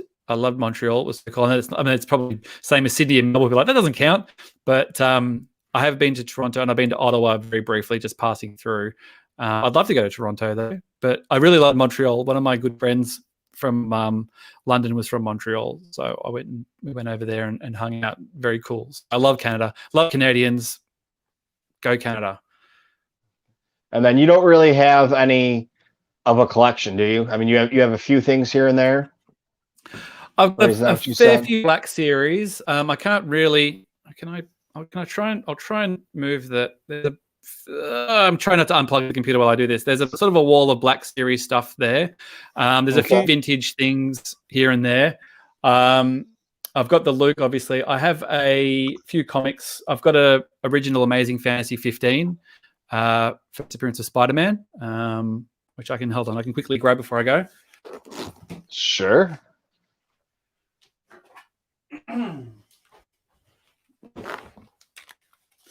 So I've got a original. There he is. So an original one in very, very poor condition, which is why I can afford it. That I bought probably 8 or 9 years ago. And so my collection, I'm not a completist or anything like that. I've got a fair few Black Series and things, and I'm thinking about maybe getting into vintage, maybe clearing out some Black Series, but we'll see. But it's a bit of everything, really. There's no sort of real consistent theme. But the Luke on card was the one that I really wanted. So yeah, my feeling's kind of like, go for whatever you can, get, or whatever's in your price range. And, if you can get 80 or an 85 of something, and then at some point you want to go ahead and sell that and then put that money towards getting a carded figure for it, whether it's a whole collection or just certain items. I mean, that's the way that I kind of think about it. Yeah. I mean, with Spider-Man 1, it wasn't graded and it was poor quality and it was, cheap.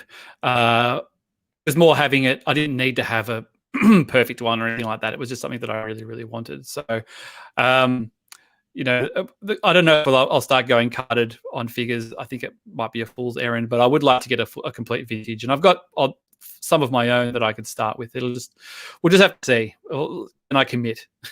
Stay posted. Next time you have me on, maybe I'll be deep in it and I'll be like, oh my God, I've started this thing and I can't get out. So we'll see.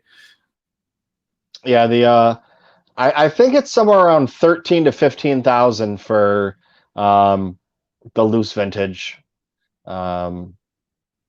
Because and it's 4 or 5 of them that are the really expensive ones. Yeah, I've got one I own, which is right here on my desk. He lives here. Is a pop-up Saber R2. There he is. That I happen to have just as a kid. We got it. The famous story that the Power of the Force figures ended up in show bags in Australia. All the excess stock they couldn't get rid of it. They ended up in their bags. They have it like fairs that you can buy a Star Wars themed bag.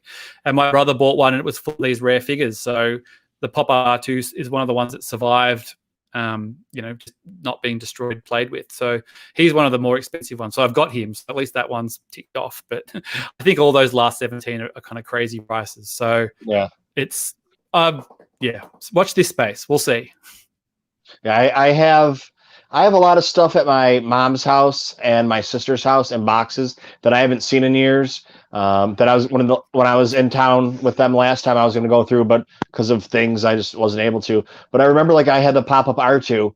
Whether or not it's in the box, I don't know. What kind of condition it is in, I don't know. It could be broken in half, or there could be fireworks still stuck up its butt or something like that. You don't really know. It's always the hunt is half the fun. That's the thing. Like, the hunt is half the fun. So yeah, we'll see. Once we start getting out and you can start going to markets and toy fairs and all that kind of stuff, we'll see how we go. But now, thanks to everybody. Thanks for the questions and like I said, follow the podcast, and thank you, mate, for coming on. We'll get you on the pod sometime soon, hopefully when time allows it. But this has been fun. So yeah. It was a good time, and you can find all of his information will be in the notes. So all you gotta do is click on it or copy and paste, and you can go right to all of his podcasts. Please do. Thanks so much, mate. All right, Josh. Thank you very much. Thank you. And you be safe, See you later, and guys. you enjoy your 6 weeks at home. I'll try. All right. Thanks, man. All right. See ya. Thank you very much. All right. So that was Josh Chapman from Star Wars Spelled Out, which you see this great little hat right here, beanie, whatever you want to call it. And the shirt, he puts out some of the best merch, and he has it, he gets an idea and he has it, he's got the skills he can put out in a couple of days. So everyone that's listening to this in podcast form, thank you very much for listening. Make sure you subscribe and pass it on to your friends and have them check it out. And with that, I say good day. If you want to catch the full episode, you can go on to YouTube and check it out there. This was episode, 20. So just look for Josh Chapman. You'll be able to find it. Thank you. All right, YouTube people. See, I finally remembered to kind of, I got to work on it a little bit, but close out the episode for when I put it onto the podcast. I'm just still fucking waiting on that goddamn computer. They told me on the 21st I'd have it within 11 days, and I got a notification on the 31st that it is now in rotation to get fixed. What that means, I don't know. No one can tell me. No one knows anything. I just don't have it yet, and no one can answer any questions. It doesn't matter who I call, how long I'm on hold. It's just, we'll call you, we'll do whatever, and it doesn't happen. But yes, that was a good talk to start off our August Australia month. Next week, I'll let you guys know right here. We are going to have some moof milkers of the blue variety. Banthas, I guess they're not moofs. Anyways, I think you know who I'm talking about. We got it figured out. We'll get it all worked out. I mean, it's already worked out, but I think you know who I'm talking about. So let's see. We got Jay trying to get on here. Let's see if Jay can get on here today. Jay, how are you doing?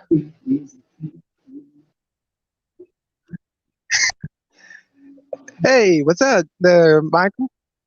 I'm doing How good. you doing, Thank Jay? you for coming in, man. All right. Man, it's been a while since I've been on here.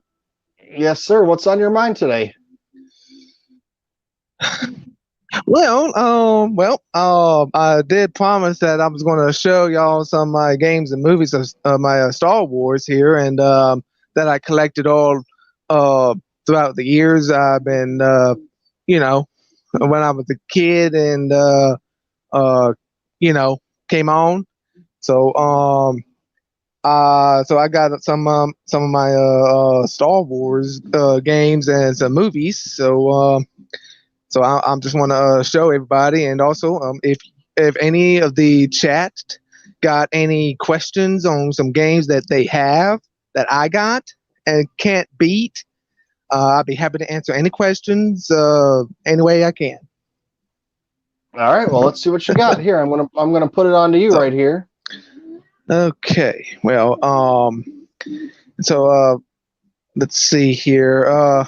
The first one I got here, I got it over at Game Exchange at the time, and okay. Everybody, this is going to be a good one here for you. It's a Nintendo GameCube, Star Wars Rebel Strike, Rogue Squadron 3. Now I have tried. I played it. I played it, and it's real good. There is some other stuff there in the game that is I would have to call it legends, because there are some hidden stuff there that is really there's something else that's not in the movies. So I believe that it's kind of a bit well, it's kind of pretty cool. I haven't beat it yet. So I mean, if there's any other now, like I said though, if you got any questions about some certain games, or movies that you want to talk about, I'll answer the best I can. So that's the Star Wars Rebel Strike Rogue Squadron 2. I do have the Star Wars Rebel Rogue Leader Rogue Squadron 2 that you just stay in the cockpit. I did beat that, and it took me a while. So yeah, and like I said, this is for the GameCube. You can get it at Game Exchange or online. It's okay. The next one I have is the Xbox 360, and if for those that love Legos, this is Lego Star Wars: The Force Awakens, and I also have it on the 3DS. This is the Xbox 360. 3DS version. It's more compact. It's kind of a little bit compact a little bit. It's not the whole entire full version.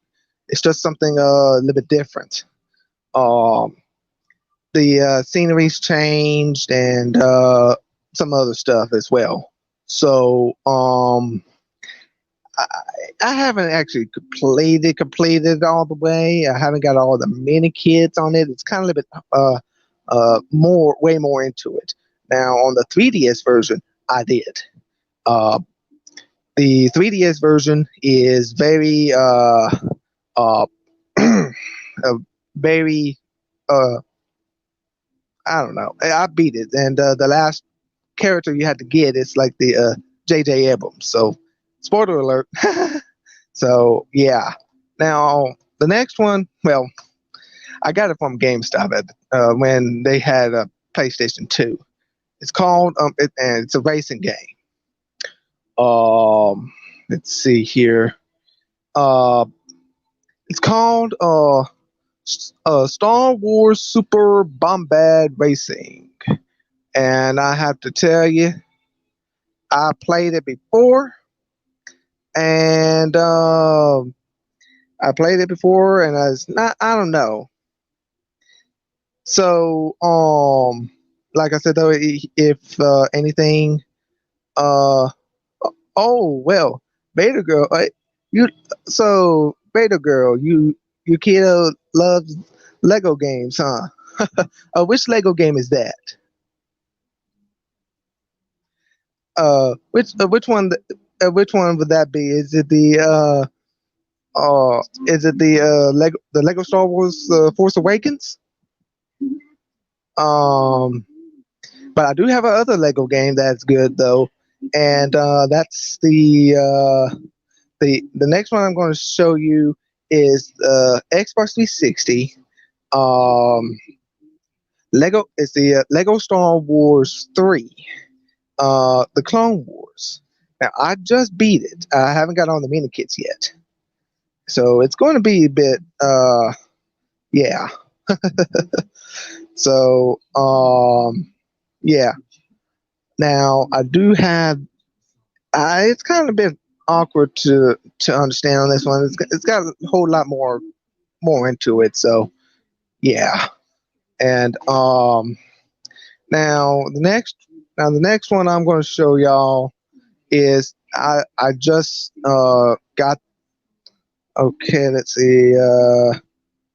Oh, y'all have all the Star Wars Lego games, but his favorite is Force Awakens. Hey, that's cool.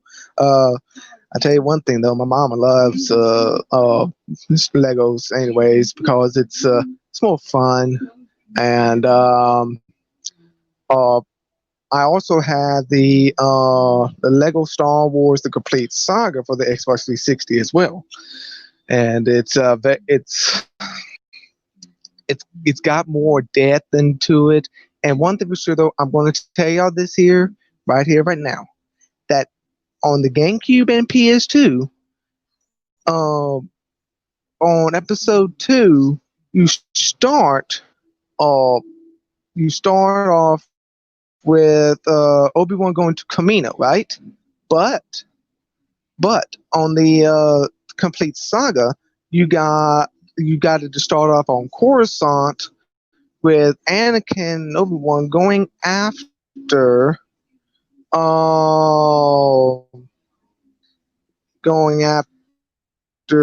Zam, and there's some other extras into it as well. So, and I beat it. I haven't got all the mini kits. Well, I think I did, but I haven't done anything other extras on there. So, oh well.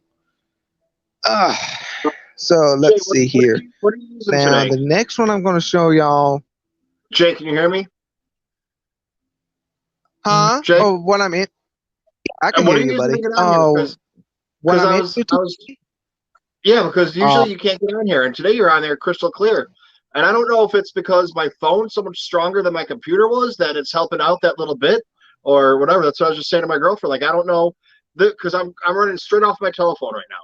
Off my cell phone is what's running everything, and it's stronger and faster than the little computer that I had, and the computer that's off. That's never going to fucking come back to me and be fixed. It's faster than that one was, more processing power. So it's kind of funny that my little phone is faster and stronger than the gaming computer was. And I had a top-of-line gaming computer too. So I don't know if that's something I don't know. But I was just wondering what you were using, because I know a lot of times you have trouble getting on here. Oh, well.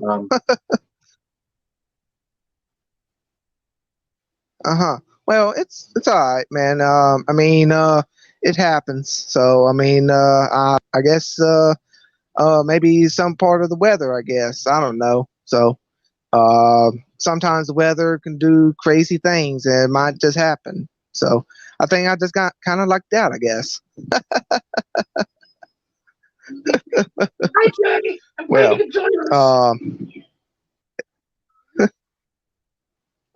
all right. I'm sorry, I didn't ain't that cute? I was just wondering what if you were your same stuff as normal. So, all right, I'll put it back on you. You finish talking about your games. Okay. All right. Thank you, buddy. Thank you. Well, well, hey, it's all right. I mean, that's great. I'm glad I'm pretty much glad that on this here. So the next one I'm going to show y'all. Okay. Oh, let me see here. Dale, would you ever go on with Mike like Jay? Okay. Okay, Pauline. I'm going to say this here. To be honest, Dale, what do you have to say about that before I continue on here?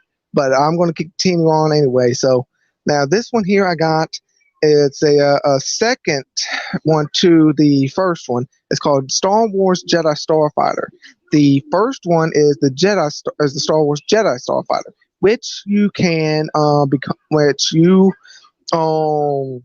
just doing regular Starfighter.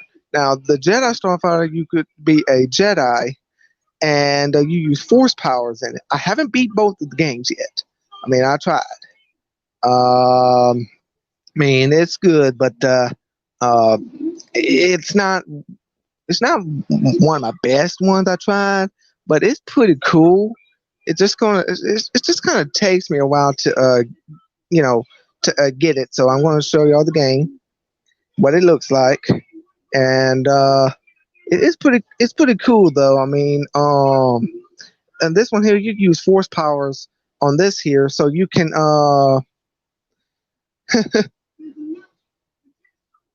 well, I have to say thank you, Pauline. I tried. I did try my best. So the next game I'm going to show y'all, I think me and Michael or somebody talked about it the other day, and I did mention this about it as well. It's called Star Wars Episode 3, Revenge of the Sith. I had beat this here about 2 times, 2-3 times, and I have to tell you, this here is one of the most best type games I ever played at the time. I didn't get this at no store. I'm telling you that no store. There's a little story on this here because I got this here at a gun show in Alexandria, where I live in Louisiana. Well, I live in Jonesville, but me and my buddy Paul, Paul Parrish, me and him went to the gun show and had some games here, had some games there, and I picked out Star Wars Episode 3: Revenge of the Sith because and I'm always into Star Wars.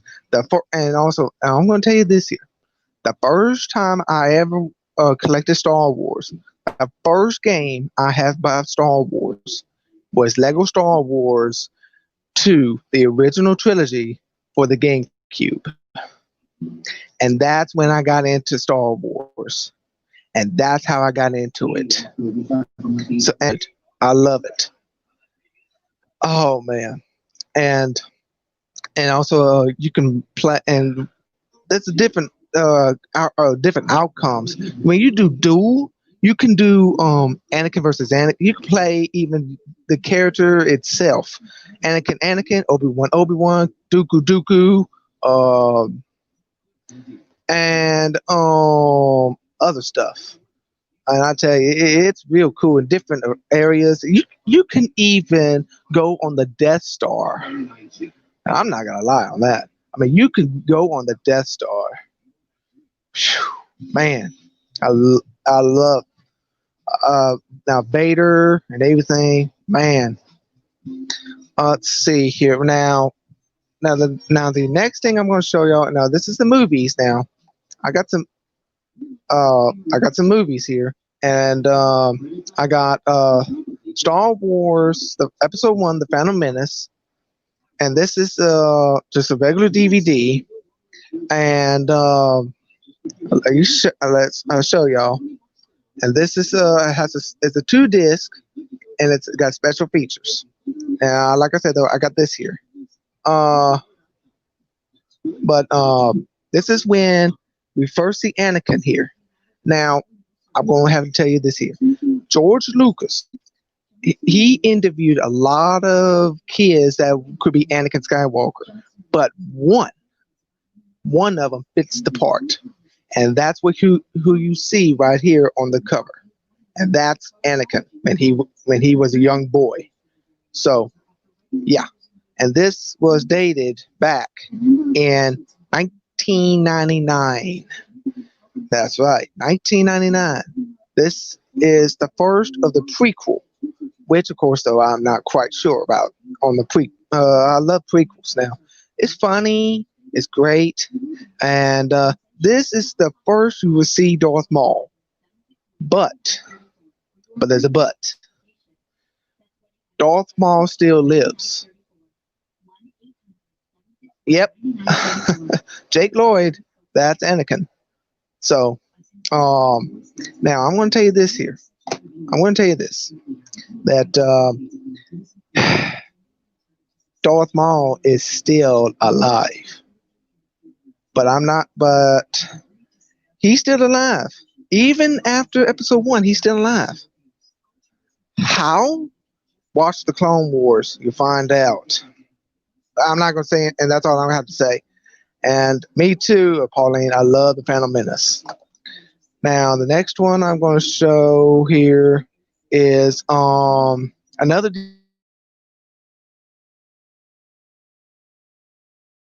DVD. Now, I do have Episode 2 and Episode 3 of the movies of Attack of the Clones. I have those two. But the next one I'm going to show y'all is part of the trilogy. This is Episode 4, A New Hope. And this is a 2-disc. I'm not going to lie. This is a 2-disc. This 2-disc is, you can have this is the first disc is it's a digitally enhanced version. This is where you see Jabba the Hutt in Episode 4 rather than in Episode 6. So,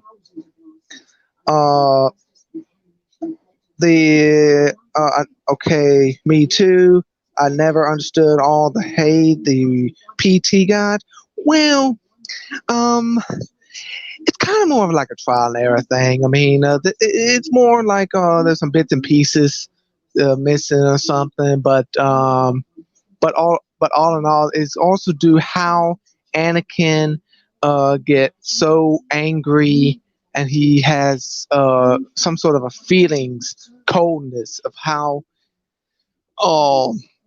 of how about his mother and the loss of everything. It's kind of more like that, and I think yeah, but let's see. Yes, yeah, I believe that's why Darth Maul is alive, because I believe in Ben is still alive, and that is true. Yeah, it's true. Um, right. So I mean, and also in this one here, you got the second disc, and it's the original version.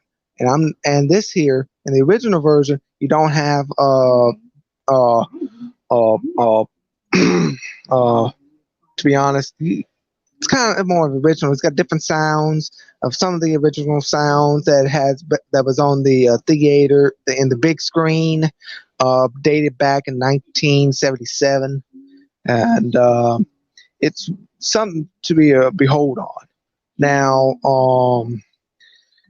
and also I got Episode 5, The Empire Strikes Back. And I know everybody loves The Empire Strikes Back because it's the best. Now I got a very good question for you guys here. I got a question for you guys. Which version you like better in the trilogy? The new digitally enhanced version, or the original theatrical version on all three movies of the trilogy, episode 4, 5, and 6?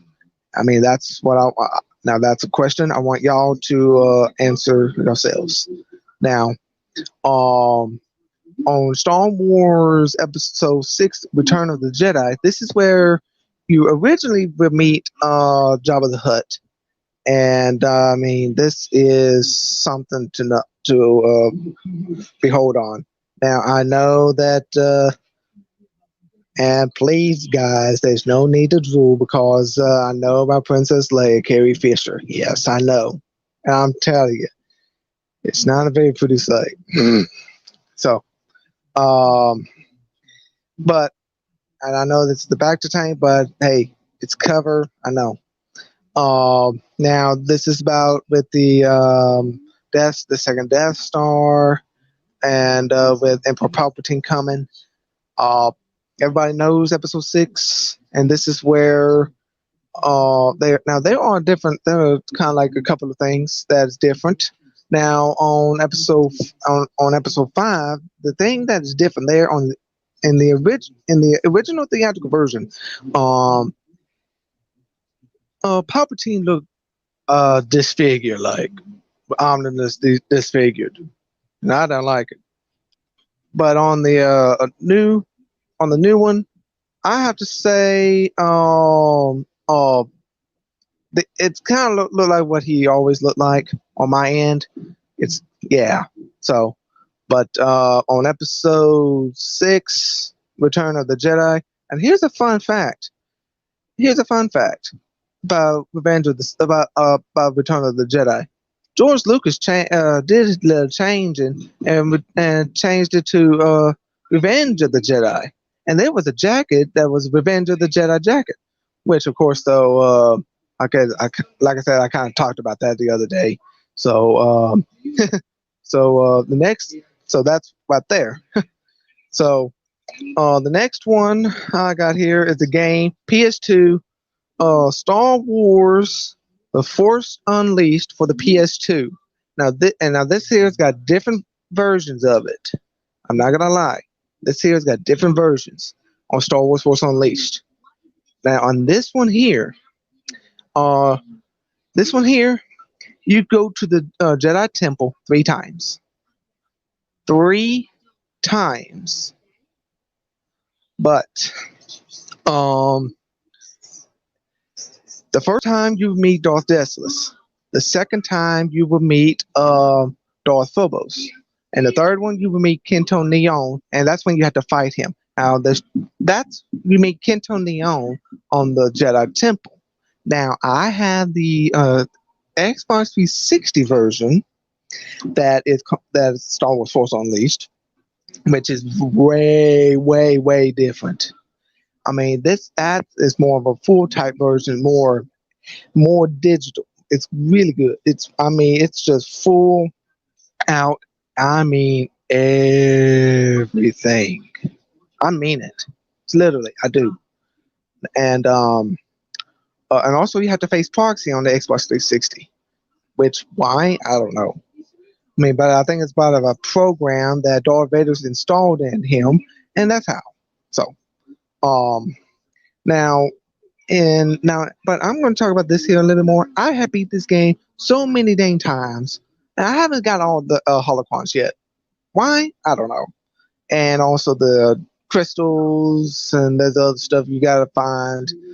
Now, on the Xbox 360 version, you have to find the other type of colors. But in this one here, there's only one color that you couldn't get, and that's black. On the Xbox 360, Star Wars Force Unleashed, you get a black saber. Oh yeah, that is real cool too. And different costumes. I mean, got different costumes. I could tell you on and on about this here in the Xbox 360 version, but I mean, I don't want to waste any time and stuff like that. So, now I do have a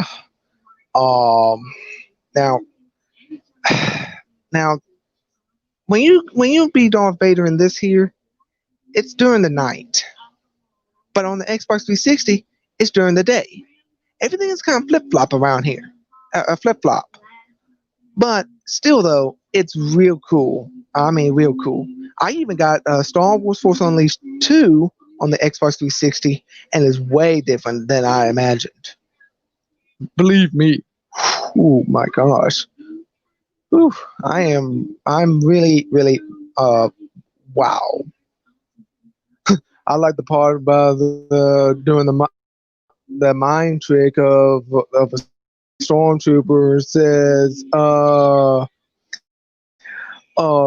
they like, he went a suicide dive across the across the ledge, and that's funny. Me and my family was laughing so hard. Oh wow, damn, that's what I like though. Oh, oh, thanks. Hey, okay. Uh, let's see here. Uh, let's see here. Okay, the next thing I am going to show is the heroes, but you can't.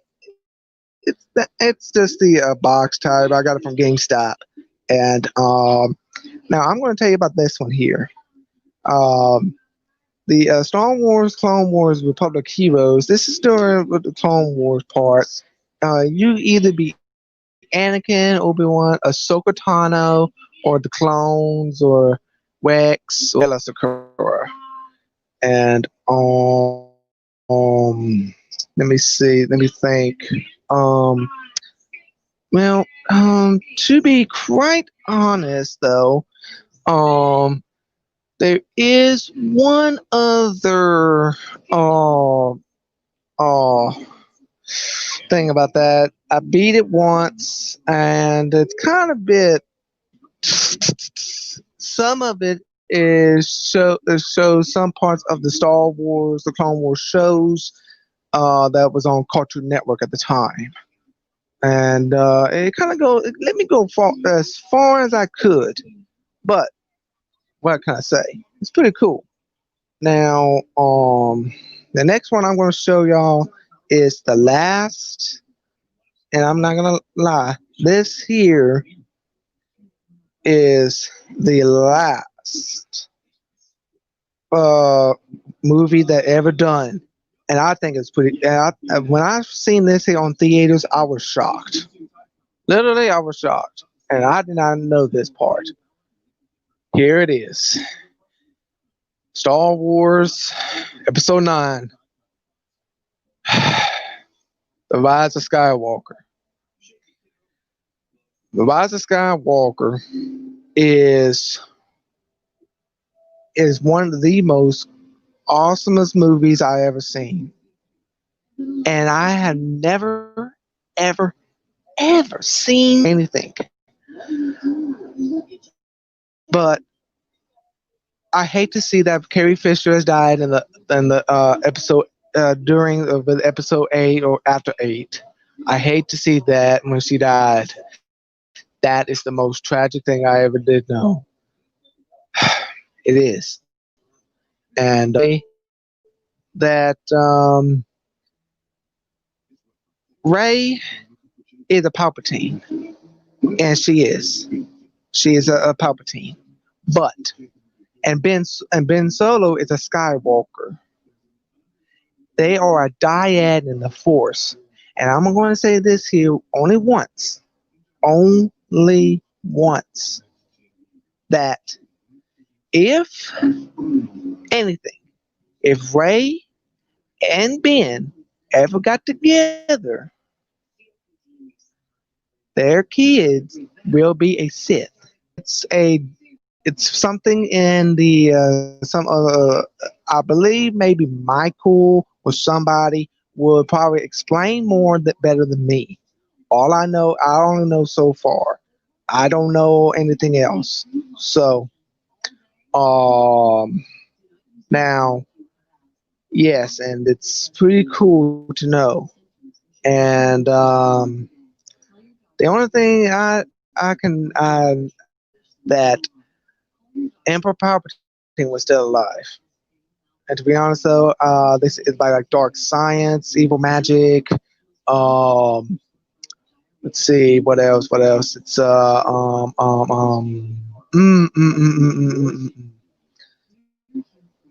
He was a clone, and he created Snoke for his own evil purpose. Yeah, but yeah. Now the next one is going to be the sequel, but I don't know how you call it rated. Star Wars: The Last Jedi. And this is the when Captain Phasma was still alive. But then after 8, Captain Phasma dies. Thank God for that. Oof, man, I tell you, she just pops out of nowhere. Oof. But I have to say though, this is where his force projection of him, because he was still on his island. He be connected to the force, and he made sure that he helps them escape on this here Yagamai. Yeah, there's a lot of things on that though. It's kind of a bit awkward to understand. It's a very good movie. It's just I wouldn't even consider it my favorite, but well, it's kind of I don't know. It's not my favorite though, and yeah, and Empire Strikes Back, like I showed you, like what I told you, yeah, and it's pretty amazing, though. I like this one here. I, there's one that I do love is one called let me think here. What is it called? What is it called? What is it? What is it? What is it? What is it? What is it? What's it called? Oh yeah. I got it. It's called but well, this is really good though. But this is when Carrie Fisher told Han Solo, aka Harrison Ford, in the movie, says like, I don't know where you get your delusions from, laser brain. And then Wookie, and then Chewie just laughed like, and Han Solo just like, laugh it up, Fuzzball. And that is my favorite thing on that. It just takes me right there. Oh my gosh, that just really gets me. But on episode 4, I like this one here when like a damn fool, I knew. Just going to say that. Who is the most foolish? Is it the fool or the fool who follows him? Trust me, I could recite the whole thing for you, but I will not. Yeesh. So, uh, let's see here. The next one I am going to show you is, this is the first one, like I told you, is Star Wars Starfighter. This is the first one you will. If I were you, I'm gonna play this one first, then the Jedi Starfighter. So that way you can kind of get how it is. Now you will see the scum part. I'm gonna point it out to you, and this one here. Let's see if I could get it right. Okay, right, like right here. You see him? You will see him on the Jedi Starfighter. Is on this one and the other one, because it's a two-part thing. So, I haven't beat it yet. I'm going to try to if I have the chance. So, the next one is one of my newer ones.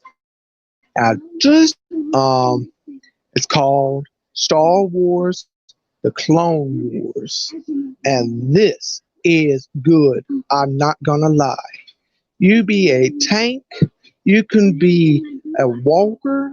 You can be that LAAT gunship. You could be anything. I tell you. I mean anything. And I have to say, it's really, really cool. You can even be this. I was Mace Windu, and I was the on the different maybe a clone or no, and also I was Anakin Skywalker. I was, and it was really, really cool. And I just about beat it, but like I said though, I was having a little bit of trouble with the PS2 a little bit. It won't let me get through, but I'm going to try to and get it finished. I tell you, it's really cool. You got to try it. I mean, like I said though, you get it at Game Exchange. Find it, or also go online and purchase it. Whatever you got, whatever like you got an account on, you can try. I tell you, it's real good.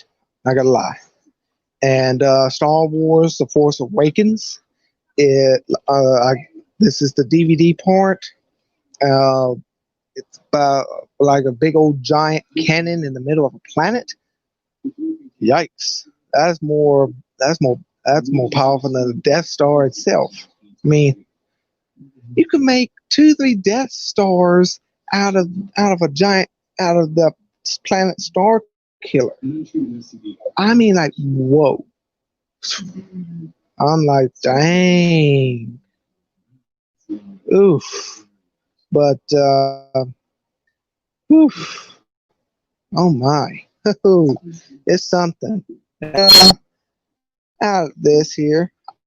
Oh, and also I got Star Wars Rogue One. I do have it. I'm not gonna lie, it's good. I cannot believe that that right there was, I have never thought of. That right there was cool. I'm not gonna lie.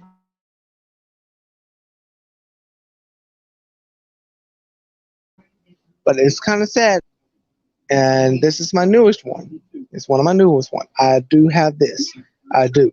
Now this here, spoiler alert, if nobody ever seen it, Darth Maul is on here.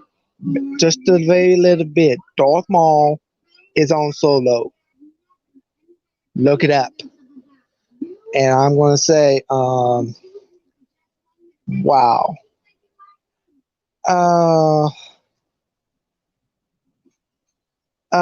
Well, Dale, I know you're okay. You're a super deep gamer. If I was though, I have to agree. I would do the same thing. But right now, though, I'm kind of a little bit busy doing the Legend of Zelda. My mama likes Legend of Zelda, which, of course, though, wow. But that's here. But I just want to let you know what I'm doing right now. So let's see here. Like I said though, now the Millennium Falcon was different when before it became the Millennium Falcon that we know of. Which of course though Lando was not too happy about it. Which of course though I cannot believe that at the end. Wow. Let's see here. What's next here? And also, this one here is dated before the Clone Wars. This is where, like, and yes, if y'all talking about Phantom Menace again, no. Okay, Ocarina of Time, beat it several times. Yes, I have beat it several times myself on the computer, on the flash drive, and on the 3DS as well. Do have the Ocarina of Time 3DS, and it's nothing new, but I got it on the GameCube. That is the N64 version, which I'm about almost to the end of it. And oh, see here. Okay. Knights. Oh, wait a minute. Okay, what? Okay.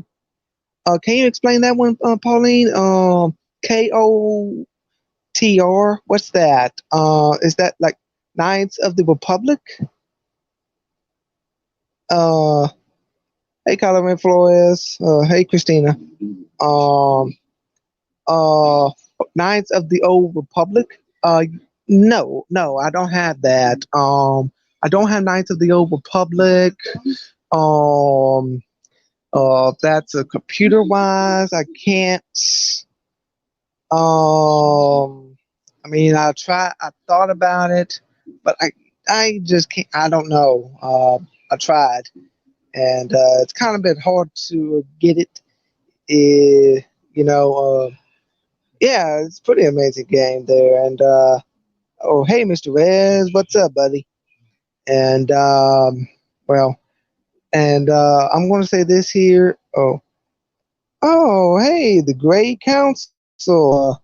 If for you that don't know me, I'm Jay Lucas. I live here in Louisiana. It's nice to meet you. And hello, Mr. Rez. Now I'm coming down to the end of this here. So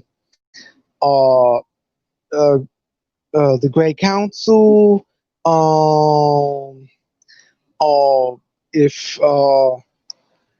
If you don't, if you want to watch the, welcome to rewind back to where I was, if you want to, or go all the way, and you can start from the beginning how it is. So I mean, so that way you can catch up. So right now I'm coming down to the end of it. So this one here, I beat it several times, I think, and oh man, it's rated teen. It's a PS2, and it's called Star Wars Bounty Hunter. this game here, this game is pretty cool. And you go to Coruscant, Tatooine, different places all over the galaxy, and you can do a lot of stuff on this here. Now this is what is Jango Fett. Jango Fett. This is before he went to Camino. This is about Camino. When he first met Count Dooku, aka Darth Tyrannus, and it's a pretty good game. If the new about that part, you can. My sister got this game somewhere. I don't know where, but this here is a pretty good game. I mean, you can do the Jango Fett's is pistols. Yes, I know that. Yes, Django existed before Camino. He did. Yes, but this is about when he go. This is before the Dale. Um. Yeah. So.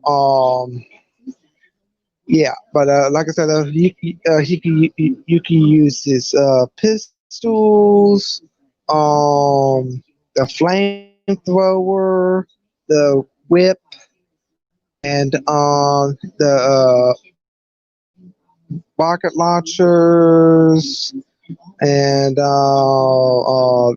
grenades and stuff like that. You could do different kind. You could do different ones on here. So now maybe if Michael could, maybe I could do one. Maybe one day I could probably one of the books that I want to show. I could show you, but I'm not going to do it right now because time is short and everything, and I don't want to just I don't want to mess up anything. And this is the next to the last. So now the last one I'm going to show you is my favorite all time, and I mean all time game.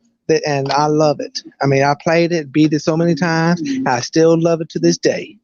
And that's Star Wars Battlefront 2. And this here is the first ever Battlefront I ever got. And then I have the Star Wars Battlefront, the first one on the PS2, and that right there is one of the most I love. And you don't play as a Jedi on Star Wars Battlefront. You don't. That's all computer. That's all computer. But there are some other planets on the PS on the Star Wars Battlefront than the Star Wars Battlefront 2.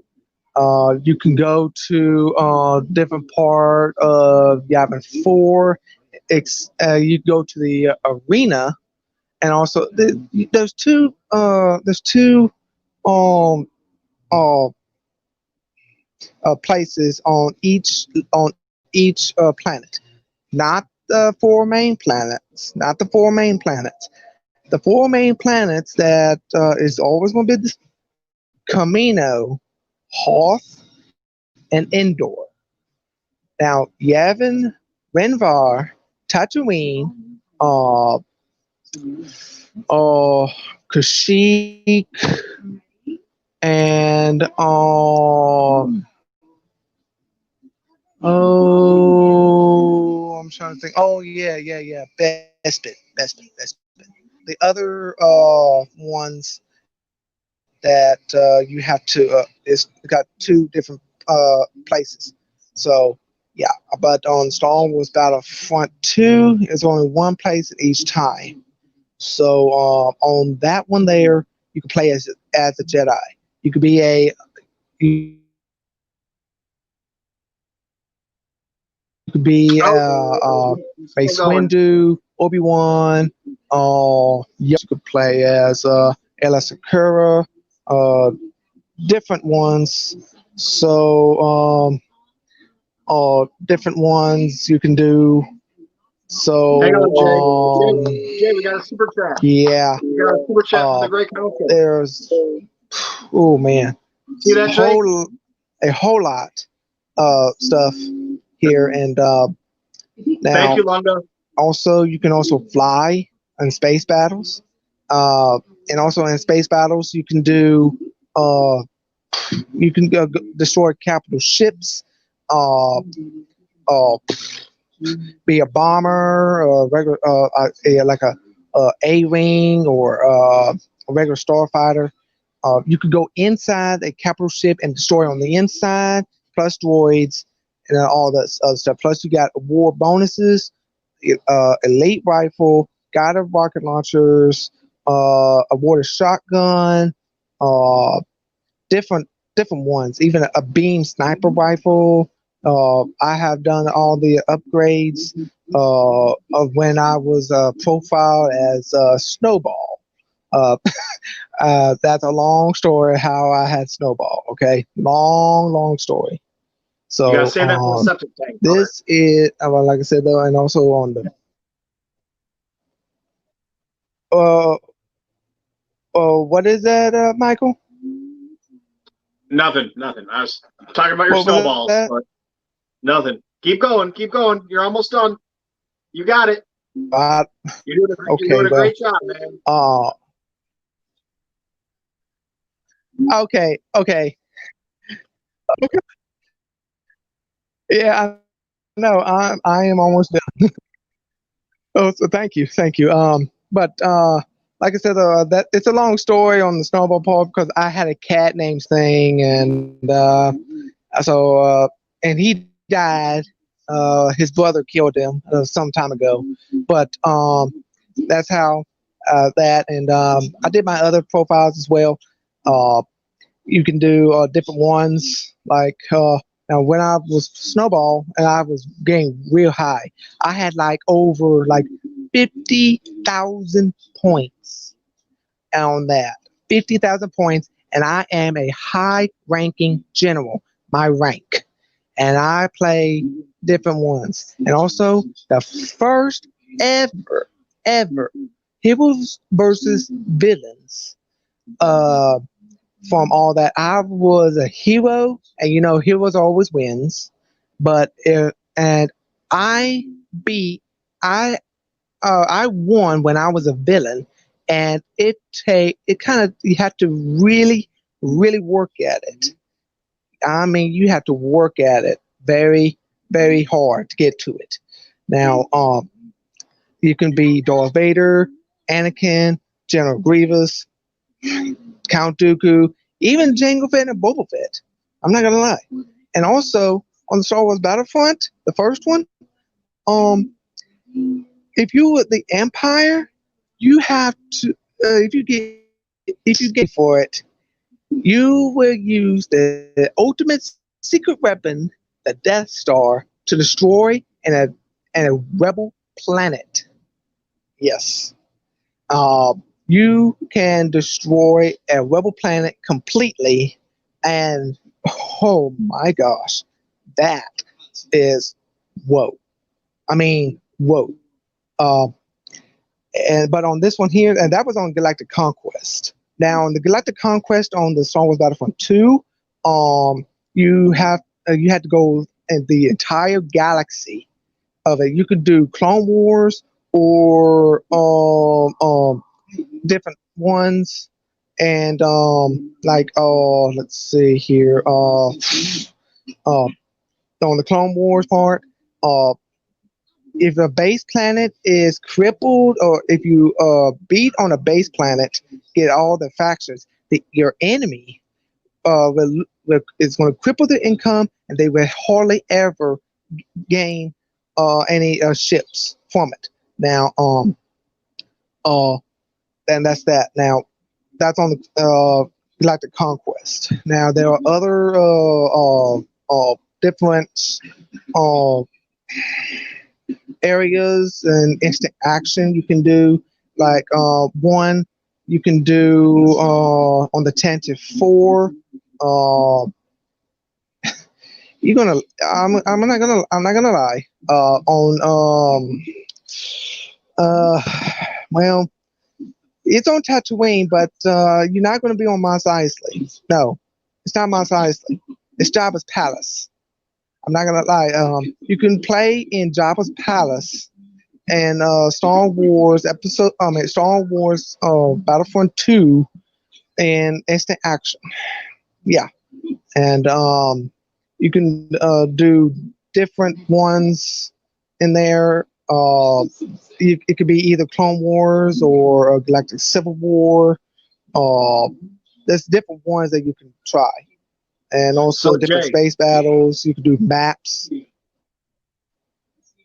Jay, Yes, I haven't played Battlefront 2 yet. I'm waiting to get my computer back. yes. So how about we don't talk about Battlefront 2 anymore?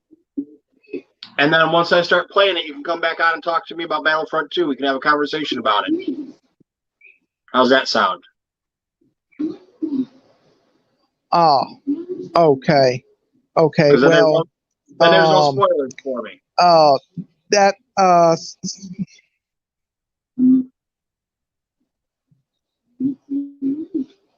okay.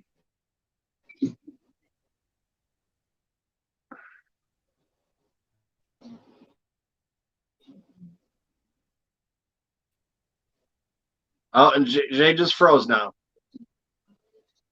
Yeah, we could do that. Oh, that'd be great. That'd be great.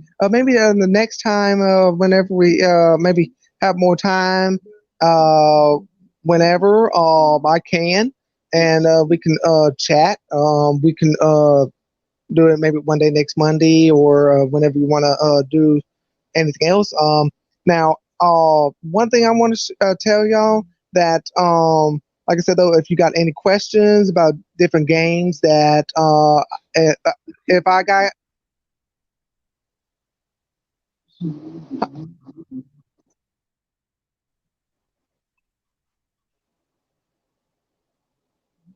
uh-huh. Well, uh well, to be honest though, that Michael, I can see by my schedule.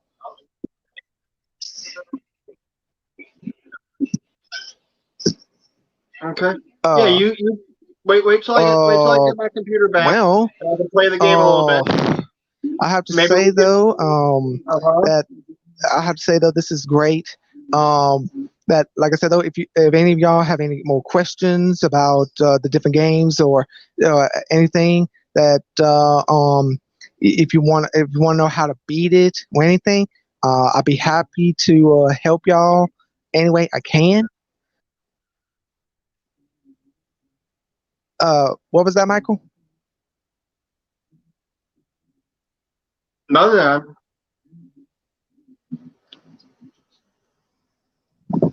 What was that, Michael?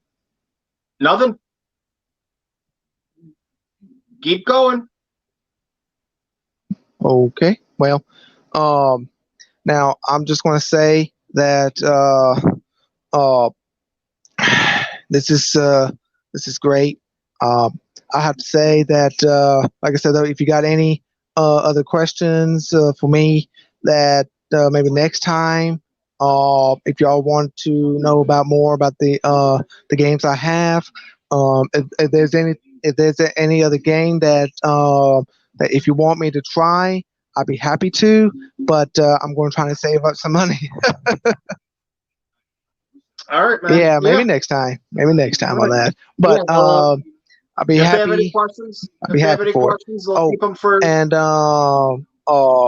Michael, I want to say this here from the bottom of my heart. Thanks, man, for giving me this opportunity. You're welcome, dude. I'm glad you had a fun time.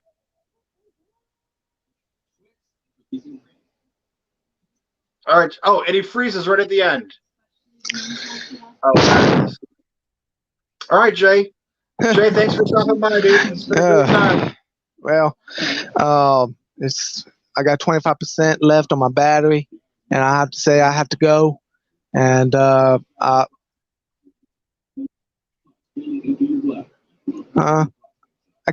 I can't. I could. You kind of cut in and out. You kind of scratching up a little bit on your and cause I'm on my earphones. I could barely it's like a scratchy like jump. Your voice kind of jumping a little bit. But Okay, Jay. All right. I'm just going to say that Yeah.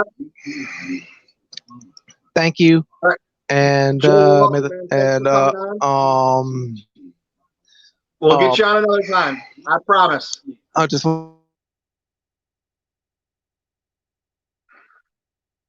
Oh, must be his phone at the 25% killing him.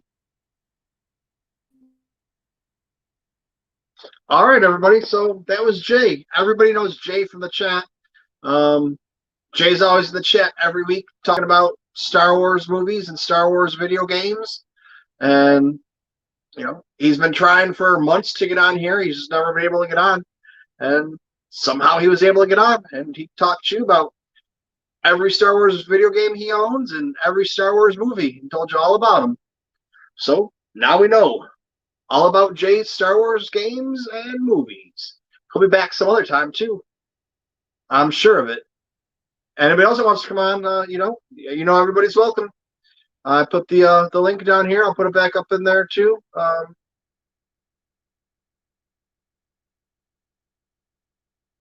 It's all about the love of Star Wars. That keeps us all here. That's why we're here talking. That's why we know each other. But trying to think. I was out of town for most of the week, and I didn't really have internet very well. If I had to go outside, I couldn't even use a hotspot because there was no towers up in the mountains. They had a landline, but that wouldn't even go even with extenders. That barely even did the house. So I tried it a couple times. I did a practice run a couple times. The one was horrible. A couple of them worked out great, and then I went to go do it in real life, and I got a few fireworks out of it, and that was it. So yeah, news. We got a couple books that came out. If I got it here, nope, maybe nope. I got a review that I have to do because probably tomorrow or Tuesday because I got the book early, so I gotta get that review out there. And I have about 4 or 5 other books that I have to do that I've got recently. But everybody's mad at me now. All you diabetics are mad at me. Dude, listen. I'm fucking 500 pounds. Not really. Look who it is. Hey. I just let me shut off the volume on the stream. There we go. Okay. Yeah, I heard this is the place to go if you want to take over someone else's show. Are you doing that now? Yeah, man. Just come in here and take over the show. I'm gonna be hopping on Lewis's show in a few minutes, but I figured I'd stop in and say hello.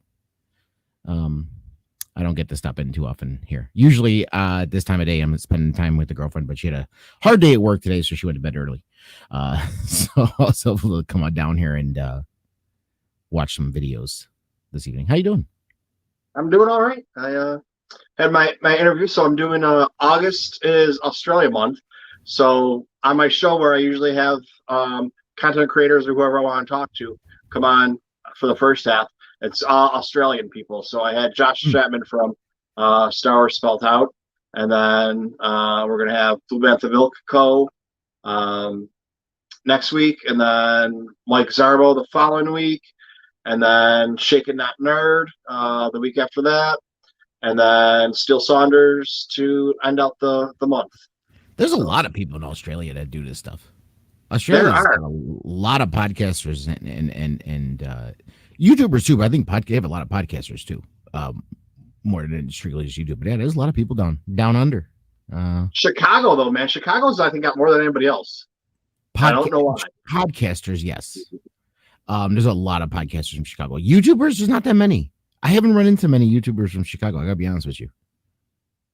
At least I haven't seen any. I know there's the red Scarif over 5 is Chicago, I believe. Yeah.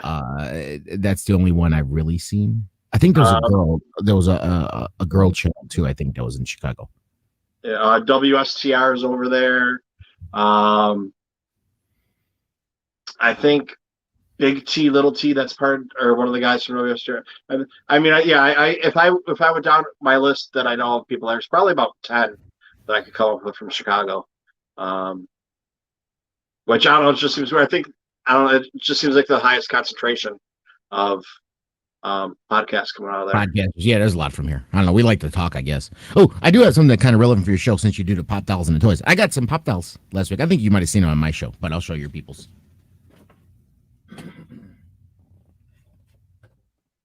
I pre-ordered them a while ago and they finally came in last week. We got the Darth Revan pop doll and the Darth Malik pop doll that came in. So I was excited to have these. I had a little space on the top shelf waiting for them for when they came in. So that was kind of exciting. Yeah, I just went and picked mine up today. I got 2 sets of them, but they don't have any of the Revans. They're back ordered. That's why I had to pre-order those. I knew those were going to sell out quick. Well, I had mine pre-ordered, but I had them going to the store instead of being mailed to me because, which usually is better too, because that way, if there's a deal going on, like I picked up 6 of them today, and they gave me $10 back. Okay. Because the deal they're doing right now, if you spend over $60 on Pops or on Black Series or whatever action figures, after $60 you get $10 off. I had already paid, and so they just gave me $10 back. But a lot of times, like if they're buy 3 get the 4th one for free, when they come in, I return them on the spot and then rebuy them back. It's a pain in the ass for them, but you get a free 1 or 2, and then you save on the shipping anyways. You don't have to. There was more Black Series I want to get. I remember I saw those. They're Black Series, but they're not new Black Series, are they? Like they're re-releases, aren't they? Like they bringing out like all the Rebels ones, and the Rebels. A couple of them are re-releases, but they have the new sculpts on them, so they look better. They're not as big. And then new packaging with the silver and purple packaging and stuff. Yeah, but GameStop's been having the exclusives, and they've been looking pretty nice. And they're Black Series that are coming from the games. So like I don't know if I have any out here. I don't have any out here right now. But it's like the trooper that they have came from, I think, Battlefront 2 or Battlefront, the original game. I'm not sure which one. But yeah, GameStop's been doing it okay. And like except for when they released the Funko Pops, Revan sold out within a day online. You couldn't find them online. But if you went to the stores, you could find them.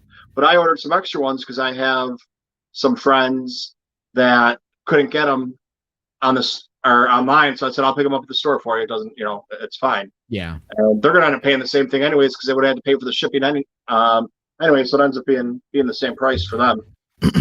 I mean, I know there's lots of Ahsoka love and other characters love, but Revan has to be the most popular non-original trilogy character. Most popular character has never appeared on screen anywhere that it had in Star Wars. It's just like the love for Revan is ridiculous. Yeah, and Revan wasn't canon until The Rise of Skywalker Visual Dictionary came out, and it listed the Revan Squadron, the legions for him. Yeah, and that's what I do. I have Revan out here right now. Oh yeah, I got both of these. Same one. So this is the original Revan that came out. Okay, the original one. And I have. And it came out a long time ago because it's number 34, and they're up to 120 something now. So, but still, this came out and he was never canon. They just made the figure. Yeah, I like how in the new one it's Galaxy of Heroes at the bottom down there. Yeah. And these were both these Revans were gifts from Kylo Ren Flores or Christina Flores, whatever her name is today in the chat. So it's Christina Flores today in the chat. Okay. Sometimes she's kind of red. Sometimes she's Mrs. Flores. It depends what her name is. All depends. Depends which account she's using, right? But yeah, good times. Good times. I do want to get more. Part of the thing is my little display case here for the show is like full, so I don't have much left room for any more of that. And I mean, I technically could use my bookshelf upstairs, but it's like I haven't gotten tons of stuff because it's like I have nowhere to put it. At least display it. I mean, I could put it in a box and store it, but I don't have many places I could actually display it. Even my bookshelf, I could put it on the bookshelf, but I'll be covering my books. Yeah, some of the stuff I have coming in between now and with Wave 3 of the Empire Strikes Back anniversary and the Rebels one, I'm gonna have to put some of the older stuff into storage. Yeah, I think my daughter got me the R2D. Yeah, for Christmas she got me the Empire R2D2. Yeah, for the 40th anniversary Empire one, she got me for Christmas. Yeah, that one's nice. I've picked up all the Funko Pops so far. I've got all the Funko Pops that have come out since Triple Force Friday, and a lot of them, like the Rise of Skywalker ones, those are just going to go in the box. Or no, I'm sorry, the Last Jedi. They didn't have the Rise of Skywalker ones. The Last Jedi one, there's only a couple of cool ones, and I mean I have those, so I'm not going to get rid of them. I have some doubles that I'll get rid of, gifts or sell or whatever it happens to be. But yeah, with all the stuff that's coming out now, the only ones I didn't get are the Target ones that went on sale a couple weeks ago, and they were supposed to go on sale at 9:00 in the morning, and they went on sale at 8. And the Target's one upset me so much because my daughter works at Target. Okay, now I mean it's not her department; she's in groceries, but she works at Target, and honestly, she's told me, and it's a pretty good sized Target here in the Northwest suburbs, and she's told me that her store doesn't get a lot of them. They'll get some here and there, and that's it. So they're not equally distributing these pops. I'm telling you right now, they're not. I mean, that's like her store has a million FNAF pops. I mean, they stock up on Five Nights at Freddy pops there. I mean, there's a million of them, but Star Wars, you're lucky if you see one or two. What's good for me is I have like 3 Targets within walking distance of in New York City, about a mile of each other. So when the day that those do release, I can be and one of them was at 7, one of them was at 8, one of them was at 9. So I can actually go from one to they open at different times. Do they actually announce the date? They should, because it's the day that they are released. So whatever release day it says on a Funko site is what they should be on the shelves at Target if it's a Target exclusive. Yeah, but usually what happens at Target and Walmart is they sit in the back because no one wants to take them out of the fucking box and no one's told to do them. So they sit back there. So you have to ask them, hey, can you please go check on this for me? And they're like, okay, now someone's asking me to do a job. And, I've worked in retail before. It's like someone wants me to go back and check for something. It's going to take me 10 times as long as it probably should, but I'll come out and tell them. And I seriously think there's a Star Wars fan that works in my daughter's store who saves them for friends or for people or something like that and hides them. That's my theory, and I'm sticking to it. Well, that's where when for Triple Force Friday, I went to 3 different stores. And the one there was nothing. I'd had them go back and look. Mm-hmm. The other one, there was a couple things. And then the last one I went to, they actually had the displays and everything set up, but they weren't full. And it wasn't because people were going through them. They just didn't put anything out for them. Or they put out 1 or 2 of each thing. Or one of the pops they put like an entire case out of. And they don't come in one case. They come all separate. If there's a case of them with 24 of them, there's, 3 or 4 of each one. Like they had them all loaded up with just one of them, and I'd have them going back and check for me. But you would think the ones that are Target exclusives, they would know that those are the ones you got to put up. Those are the main ones you have to put up is make sure you have all the Target exclusives up because it's your store. It's Target. They're exclusives to Target. Those are the ones you need to have up before any of the other ones. But I don't know. I mean, but that's what my plans when they come out, because I don't want to pay. If it was one of them and there wasn't a lot coming out, but they have 5 or 6 coming out every month. Or I think announced ones that I've pre-ordered. I think there's 3 Clone Wars coming out in September, plus whatever else they spring on us, which are another 2 that are coming out in the end of this month.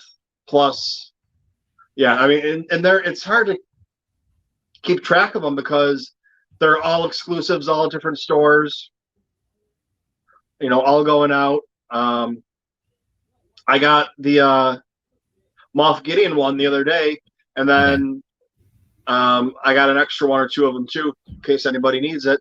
And because they're exclusives, or I got them through GameStop or whatever it was. And then sometimes like if it was buy 2 get a 3rd one for free or whatever it was. And then I checked my GameStop order today, and I was like, oh shit, I got 3 more coming. No, those were the ones that already came. It was the rest of my order that's being shipped now. And then it's like I have stuff from Entertainment Earth and stuff from Hasbro Pulse because exclusives, and then you get a deal on something. It's just you need a spreadsheet to keep track of everything. Right. It's crazy. I don't know. They'll make up their mind one day. Yeah, and that's the other thing too. I'll go through, and I had the Rebels, all the Rebels ones ordered off of Entertainment Earth.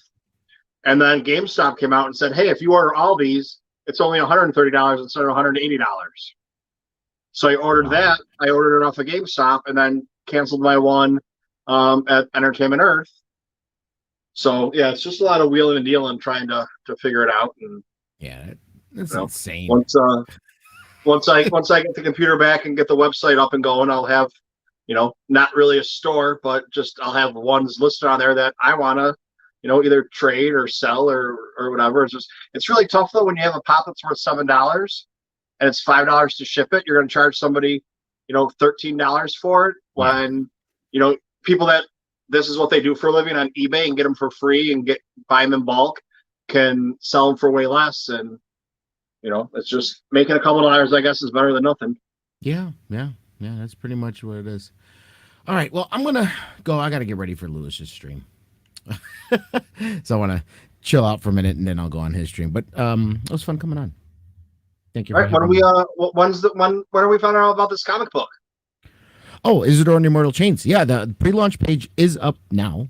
People can go there and click to get notified for when it comes out. And tentatively, the release date the launch date, the Kickstarter launch date is August 18th. The reason why I'm saying tentatively is because I want to make sure all the pages are completed before we even launch. Because I want to be able to say confidently on the Kickstarter, the comic is complete. So there's no risk to back because it's done. You know what I mean? So that's what I'm saying. From the looks of it, I'm probably about 95 to 98% sure it'll all be done before the 18th. But I just want to and there's some other moving parts, like I'm doing stretch goal and add-on items that I want to get pictures for. Like I'm doing a 4-inch 3D printed replica of the yellow sign, and I'm having coins done, commemorative coins for it, and collector cards and stuff. So I'll make sure those are all ready, and I have pictures for those to put up on the Kickstarter too before it goes live. So there's all these moving parts I can make sure all in place before I say the exact date, but looking at the 18th. And I guess I'll tell you if they don't know. The comic book I'm talking about is the Isidore and Immortal Chains. It's basically a Lovecraftian dark hero verse is the genre I call it. So think like Silver Surfer meets Constantine meets Lovecraft. So I'm kind of taking this Lovecraftian horror element and adding a hero element to it with a new character that you've never seen in Lovecraftian mythos, but in a Lovecraftian world that works for the old ones, but now decides to become a hero, I guess you could say, and help humanity against the old ones. But she's more of an anti-hero because she has no qualms still using her powers to end people if she has to. So that's the premise of the comic book. It's the first one, and it's planned to be a series. There's supposed to be multiple ones to tell the story. But it's a 24-page issue for the first one. My artist, internal artist, is Alper Gekel, which is from Turkey, and his associate Serkan, who's the coloring for the internals. And I have these amazing artists doing variant covers: Samantha Branch, which is the one behind me, Mark Goldfine, and Sarah Perryman did the other variant cover. And I have JS been doing the cards, which I'm actually also going to do as t-shirts, which you mentioned on my show the other day, because it's like perfect for a t-shirt, the way those look. So we have all these little cool things involved with it with the Kickstarter as well. Yeah, it looks good. It's actual like real quality production work that's coming out of it with real artists, not just, hey, let's throw a comic book together and I know how to draw and I know how to write and whatever. It's actually, no. I got people. I mean, I'm the writer, so I wrote it, and I'm not going to try to draw it myself. And I'm putting money, into it, guys. So it's like, by the time it's all said and done, just the artwork. We're not talking about all the add-ons and the extra stuff. Just the artwork alone for the covers and the internals, everything is it's nearing $3,000 to get all the artists to do their thing and make this come to life. So going into this Kickstarter, I'm going to be about $3,000 into this book when it goes live. And that's just the book itself, not counting the add-on. So when you guys see the goal, when you hear that number and you see the goal I put up there, you'll see the goal is pretty much breaking even. So it's not. So we hit the goal. That's just to get it out there and get people their, the book in their hands. And then anything above that, that's when we talk about profit, and that's the kind of money that's going to go towards book 2, basically. And he wrote a book that came out. You guys in the chat probably know you've seen him. He was on as a featured guest. I don't know, episode 16 or something, probably about 4 months ago. He came on here around book time and we talked some Star Wars in his book. So you can go find him on Twitter. And you get all at this. Darth Lunga, just my name. Take out the daddy at Darth Lunga on Twitter, and the channel, the Grey Council, obviously, over there is too. So, but thank you again, Michael. I will talk to you later, and goodbye, chat. All right, anytime, man. Thanks for stopping by. All right, so. All right, yeah. I'm really excited about that comic book. I've never been into comic books. I've talked about this before. Even as a kid, I had Archie comics or Richie Rich, a couple of G.I. Joe, I think, and some Transformers, but I never really got into them. But then George Mann came out with this one. He just wrote this one. And I got all 3 variants, and there's one coming out every month, or for the zodiac signs. So it's 12 issues. So one comes out every month, and next month there's one regular one and then 2 variants.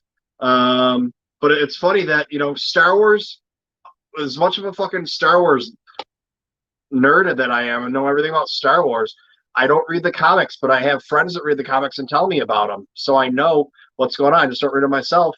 And then when Afra came out, the audiobook, I read 40 or 50 of the comics. I didn't get them all done before the book came out because life got in the way. Life's been getting in the way a lot of my Star Wars. I need an assistant. I need an assistant that will work for me for free and help me get all my shit done, because I can't do all this myself anymore. Especially now that I'm getting free books and I got to do reviews for them. I actually have to read shit now, not just use Audible. Doty's here. Thanks for stopping by, man. I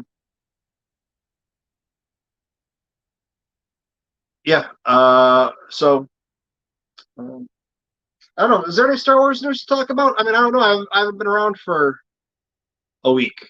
So I feel like I missed a lot, but I kept up a little bit. Everything was just pretty much rumors. I think nothing groundbreaking. We had Ray Park on last weekend, and then I don't know what came out this week. We got some people being in movies and talking about Mandalorian going to be on time and stuff, but I guess it's time for to open some shit up. And what we got, I'll highlight this again so you guys can see it. He will be on as our featured guest from Shaken Not Nerd. on the 25th, I think it is. 24th, 20, I don't know.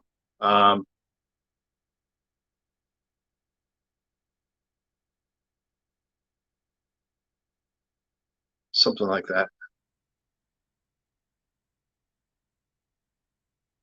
New Hot Toys. I saw the Mandalorian one, and I was thinking about maybe getting that.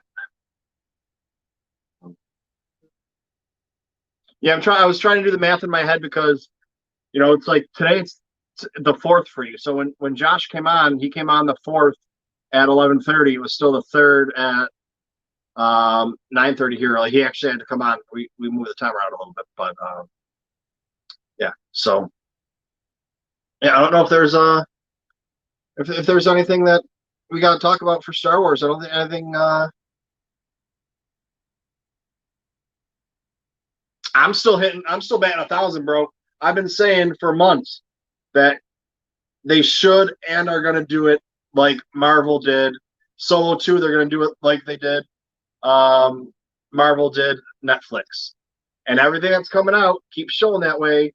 And the few people I've talked to that I keep saying, I don't have any sources, but talking to people and them telling me unrelated stories and things that should have happened if COVID wasn't going down and that would have happened with travel plans and this and that. It's like,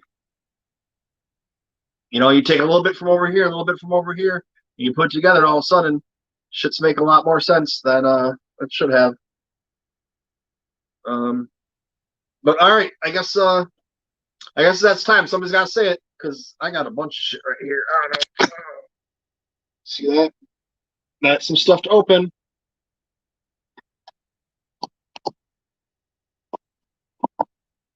And I have just as much shit back there too that I'm saving. That I'm not going to open it all tonight because I don't know what I'm going to have. So that's what I did That's what I usually do. I've been getting so much stuff that I have 5 or 6 books to open or whatever every week, and then all of a sudden last week I just had that one little baby one to open. But all right, let's see here. I did pick something up from my buddy. He informed me of some stuff that he had to get rid of. So I picked that up. But that I'm going to just do a special video for. Oh, all right. We got what's in the box. What's in the box? All right, here we go. We got this. This you will know. I already got one of these. But I was a little upset because it came and it was bent in half. So I called Amazon and I said, "Hey, Amazon, what the hell are you guys doing?"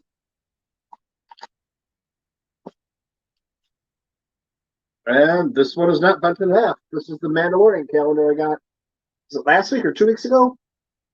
But this one's not bent up and beat to shit, so that's a good thing. But I need to save this envelope to send it back. Yeah, I don't know if you guys listen to Shaken Not Nerd. For anything that you guys probably listen to around here, I'd equate it to the Australian version of the Sith List. I mean, not really, but that's just kind of the closest way for me to go. Okay.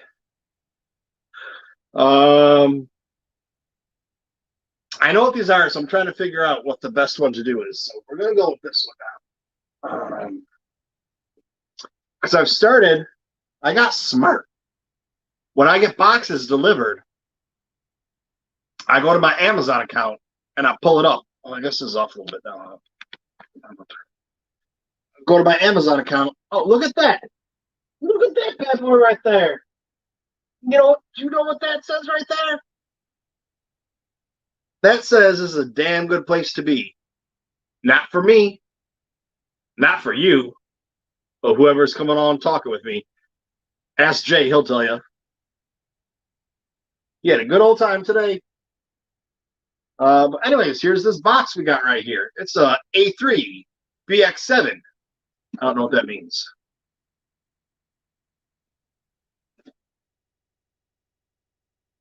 saw this and I was like, oh.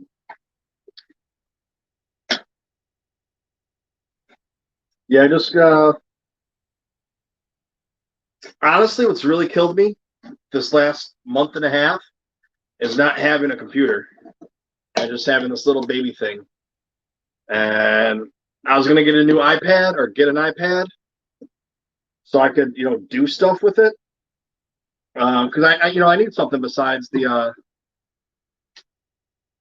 computer, and especially when my computer comes back, it's gonna, 64 gigs, 5 terabytes of RAM. I don't want to be carrying that around as a laptop. That's more of a portable workstation is what I turned it into. So I need something that I can, like an iPad that I can travel with. And I'm not even going with, the big boy. I'm getting a smaller one. I don't need, it all. I'm using it to do a little bit of shit. But the Hall of Chronicles Award Show. I heard. Now I don't know if this is true or not. Maybe Mr. Andy Lemire from Beauty and the Beast. Anyways, can attest to this. I heard I am going to be a guest presenter on the show.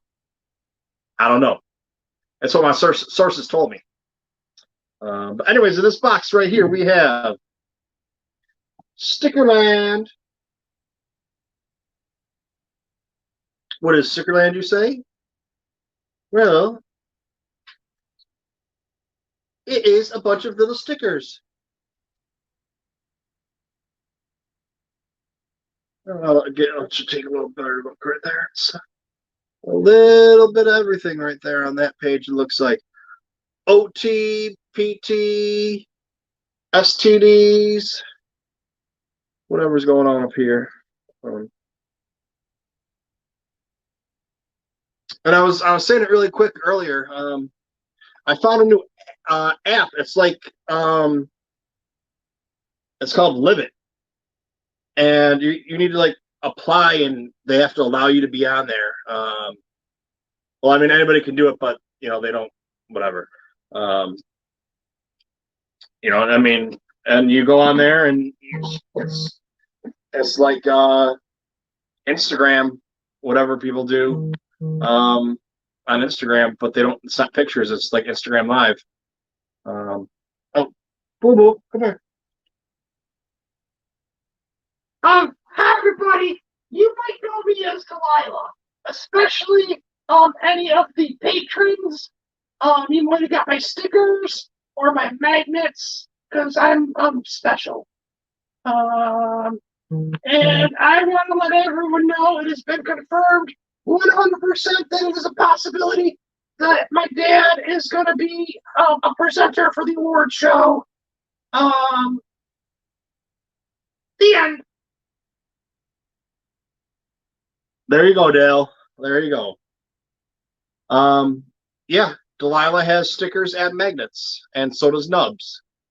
But let's see here. We're going to do... Andy, you want to come on for this? Or not?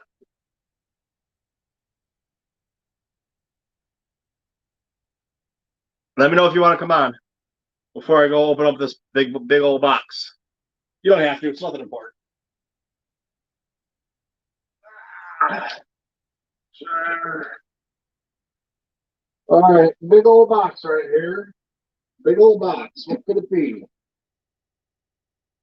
Now, what could it be that I'm opening this big box, right? And this isn't what I'm saving for the grand finale. Very, very intriguing about this, isn't it? Well, you see here.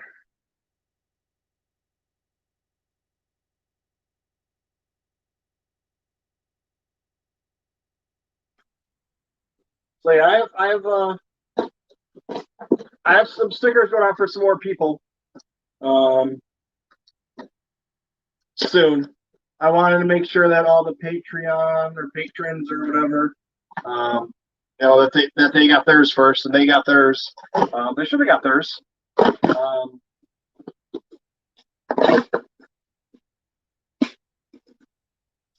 I'm assuming that they all got theirs. I didn't ask them all individually. Maybe I should double check, make sure they got them. But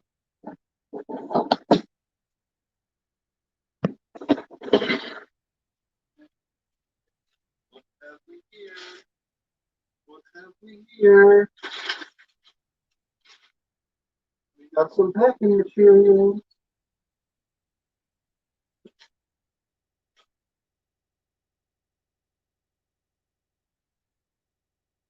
This was not at all what I thought it was. Not at all.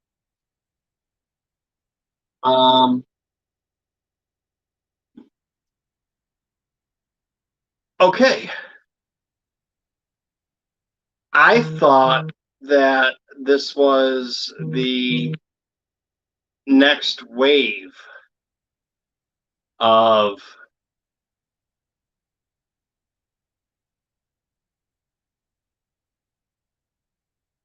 Black Series,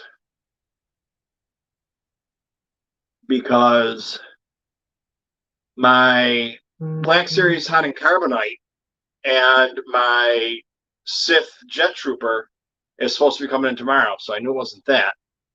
All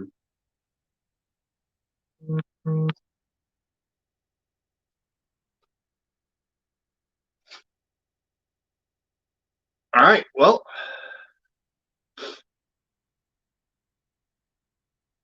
here we go. So I was planning a lot of the plan, most of the plan, big plan time. As I've talked about, I've been spending a little bit of my celebration money that I was going to be using to pick up some things here and there. And most of you guys know that, that's how I picked up a couple of the books. And I've actually picked up quite a few books on my list that were out of my price range because I kind of used that money for it. But one of the things I was going to do when I went to Celebration was I was going to pick up some exclusive to Galaxy's Edge merchandise. The first is this guy, DJ Rex.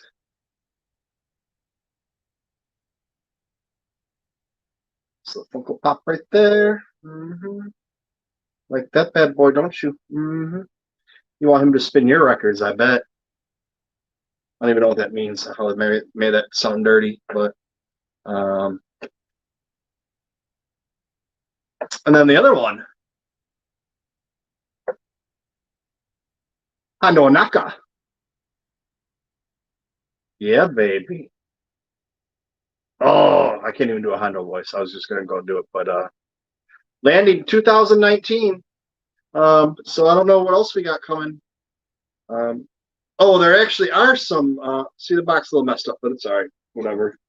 It can't be worse than the box or stuff like that. So we're gonna put this bad boy over here, I think, for right now. So we got those two Funko Pops, and then, I mean, I don't collect Funko Pops. You guys know that. What I do collect is Black Series. So if you know anything, by the way, a friend of mine, I'm not going to say who it is because I don't want people bothering them. They go to, I didn't ask if it's okay if I say their name. So anyways, if you guys are on Twitter, you probably know that there's a couple of my friends that have been going to Galaxy's Edge quite a bit. And I said, hey, can you do me a favor? Can you pick me up a couple of these things? And they said, sure, Michael. And you see this guy over here, right? This guy right here, DJ Rex. I can't believe Kylo's missing this. Somebody messaged Kylo, tell him to get his ass here. He's missing all that good stuff. There's something going on right now in my Instagram group that he's running, so I'm not really sure. But Black Series, baby. It's a nice box, isn't it? This is the Droid Depot.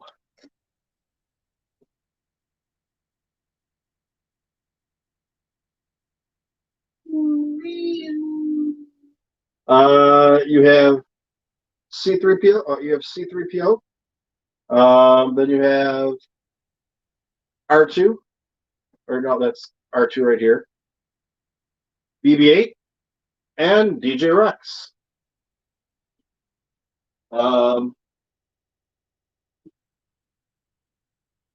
These are definitely getting videos on these bad boys.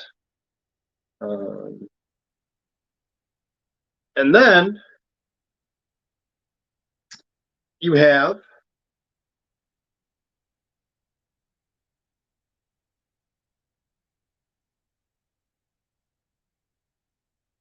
Star Wars Galaxy's Edge, the Black Series. So is this the First Order?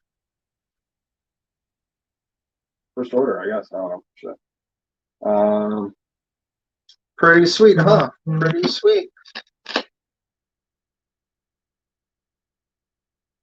And I didn't even open these up yet. Take a look. All right, all right, all right. Here you have. This is the Mountain Trooper right here. Right? No, that's Commander Pyre. All right, so right here you have Commander Pyre. Then right here you should have Kylo Ren right here. This guy right here. That's Kylo Ren. Then right here you have the droid mouse. Oh no, that's right here. I'm missing a little. Oh, there you go. You got the droid mouse right there. And last but not least, you have a Mountain Trooper.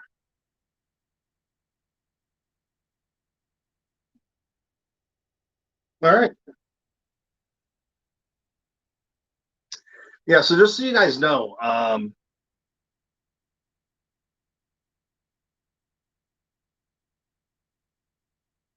don't know. I got a bunch of shit still coming in the next couple weeks, months. So I say there might be the way stuff's coming in. There might be a week or two where I don't actually have anything, which is going to be strange.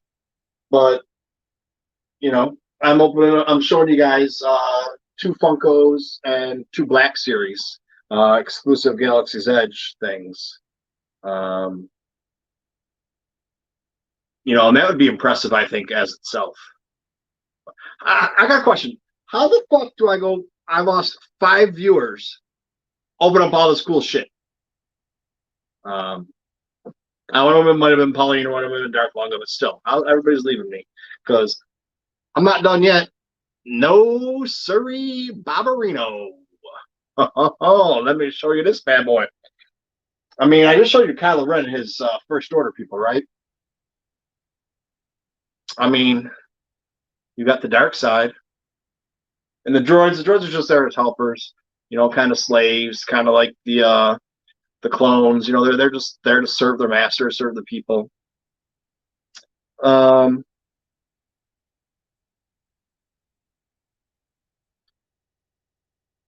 you got Galaxy's Edge. It's like Lungo, who was on here before, despises the fact that Galaxy's Edge was built because first of all, he doesn't like amusement parks.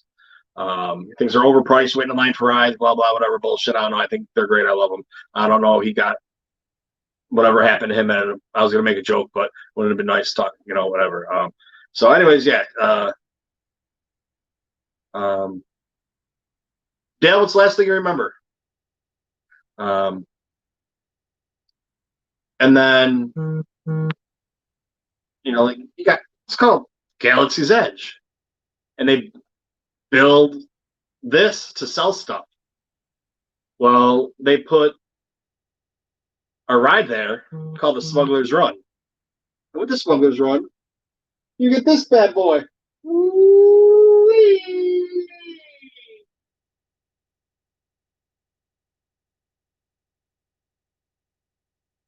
I'll put something about her, man.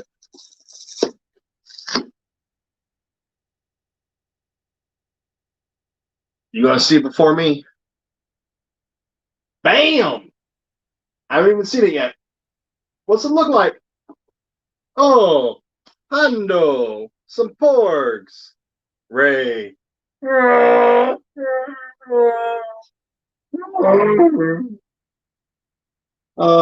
got, I can't even see where they are right now. You got Chewy right here. No, that's wrong hand. You got Chewy right here. You got Ray right here. You got the Porgs right here. And you got Hondo Naka right there.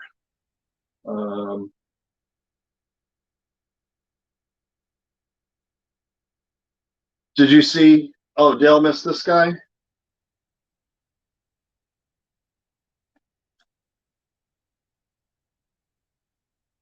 Dale misses that guy right here. You got General Pyre. You got Kylo Ren. You have a Mountain Trooper and a Mouse Droid.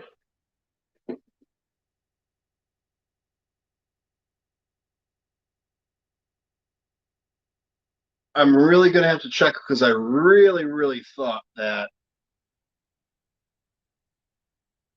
Entertainment Earth came in. But I should have known because that Entertainment Earth box would have said Entertainment Earth on the side.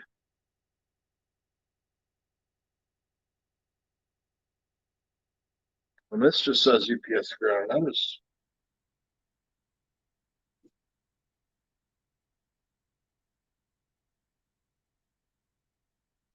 I didn't read the box. It says merchandise, guest services. I mean, because this shit was on the shelf at, well, I don't know if it was on the shelf. And I don't know if they actually went and picked it off the shelf and said, here, ship this shit. Or if they were just like, I want this, and this, ship it. But, so you saw the black, oh, okay, then you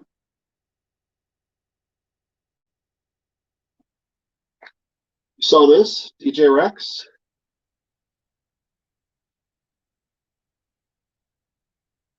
You saw Hondo. You saw those. You saw the droid 4-pack.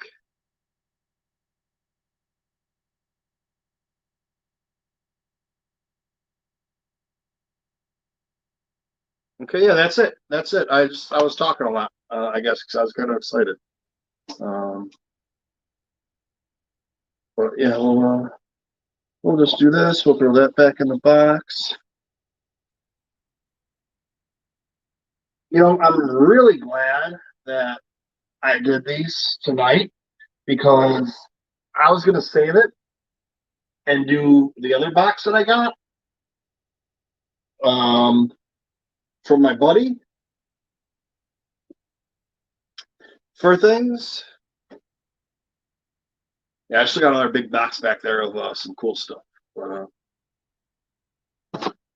that's not all. We're not done yet.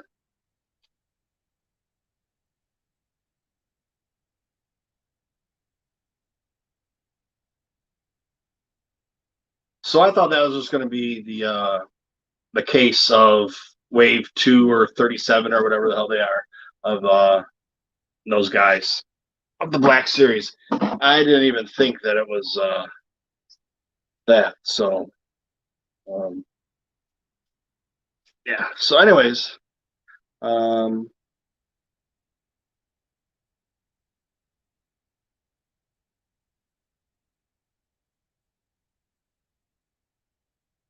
don't know how to get rid of that. All right, so we got one more.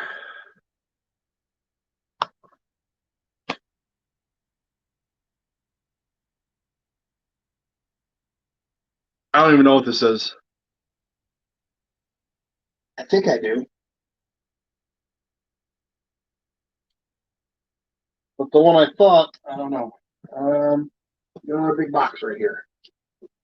Big box. Big box.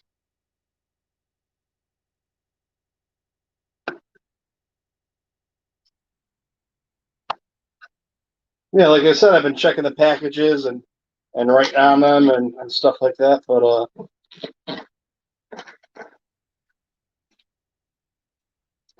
I honestly, I didn't forget about that one, but the other one I've been getting notifications on my phone and checking it to see where it was. So I just thought that's what it was. But I guess I gotta check the date and see what they say it's gonna be.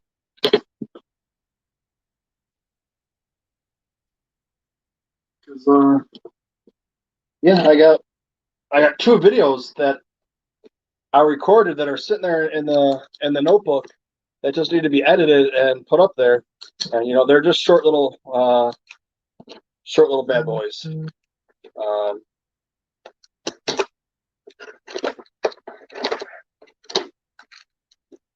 then because it's still going to take me, 5-minute video is going to take me 2 hours to render and put up and do whatever. So, we'll have to see. Sorry, boo boo. Me do no head. Jabba con puppy.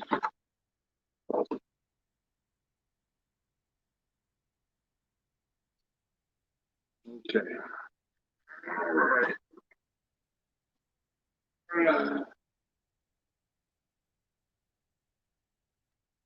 Okay. Okay. So this is one of those talking about. This is one of those eBay gambles that too good to be true.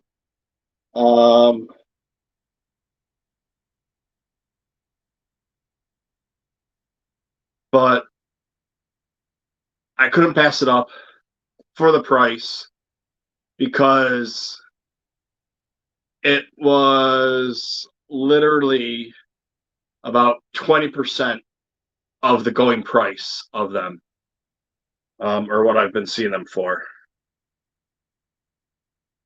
And it's this guy right here, Star Wars Book of Sith. Now you can find the Book of Sith around, but this is the deluxe version. The box is a little bit beat up. I can handle that. That's all right.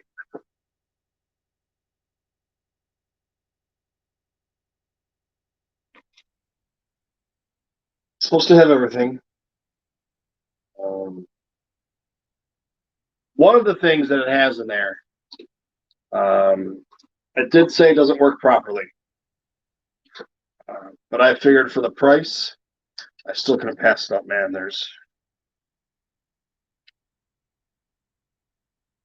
Oh, this has got to open up like this. Okay.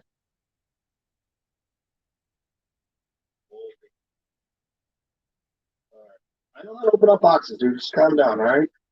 I can hear you. I can hear you, Mr. Rez.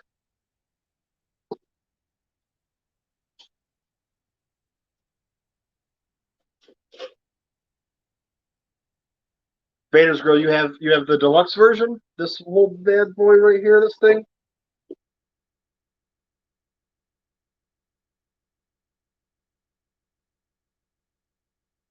Ta-da! It's got the instructions in it.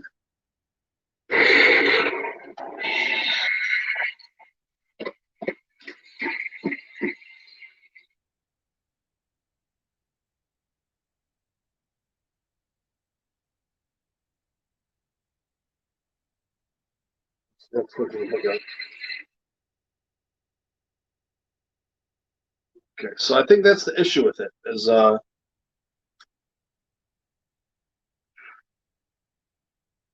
it doesn't open up right away, or the way it's supposed to. You would probably know better. Is it supposed to go up more than this, or supposed to just sit here? And then I got the book right here. The Book of Sith.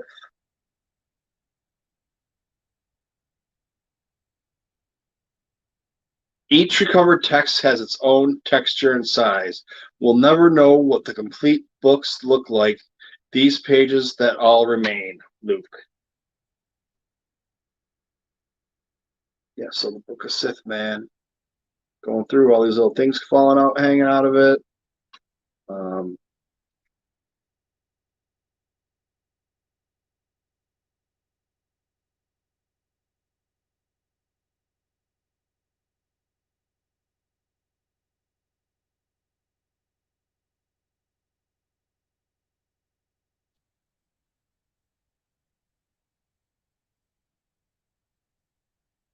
It's like you look at some of this stuff now.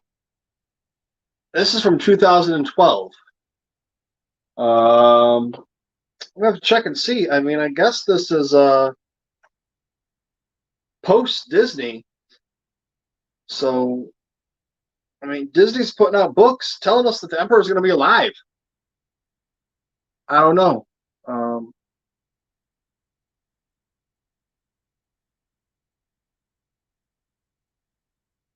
Yeah, but that's the thing, man. For how much I paid for this, if that's, I'll take it. Like, definitely. Like, I mean, like, I'm not going to sit here and talk about prices right now.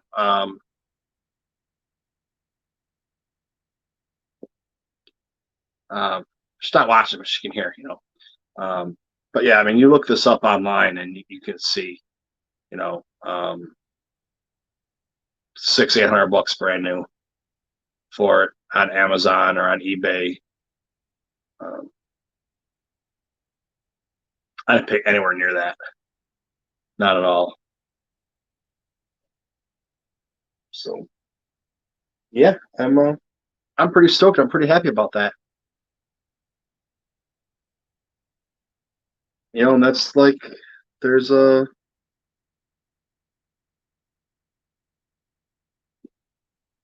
I'm gonna have to check. I have another one or two that aren't opened, not of this, of something else, but along the same lines because they came out with. There's 4 books like this. Like you can look online. I think it's like 80 or 100 bucks for these 4, just the 4 books. But then you get like the deluxe set and everything. But I mean, man,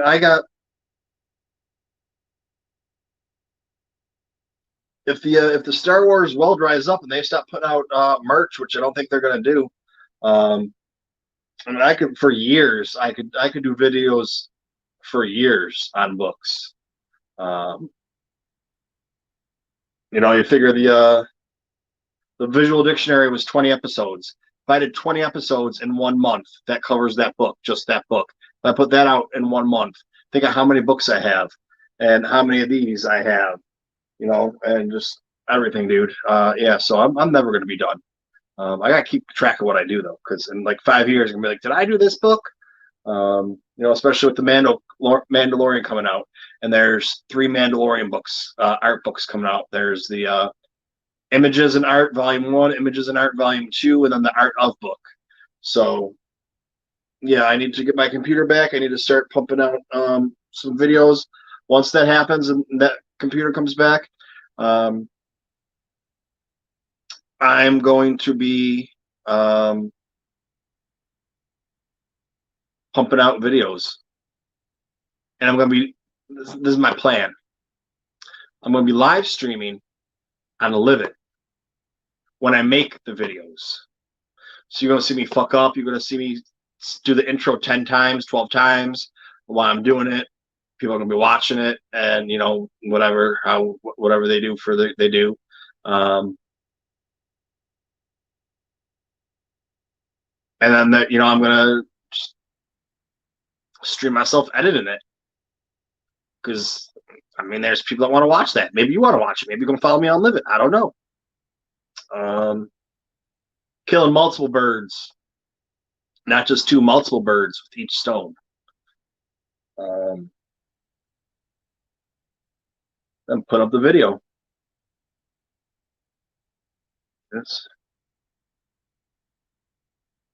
I mean, you guys know I'm a lovable person.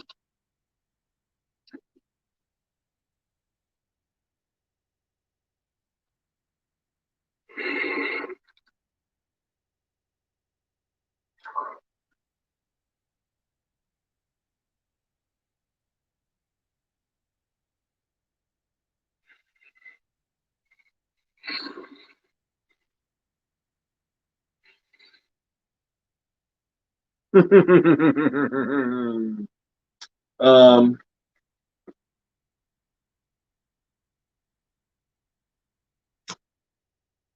this might be one of the best hauls I've ever had. Um,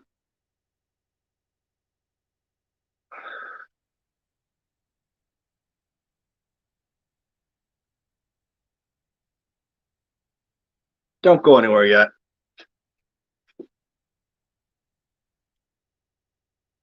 That's my penis.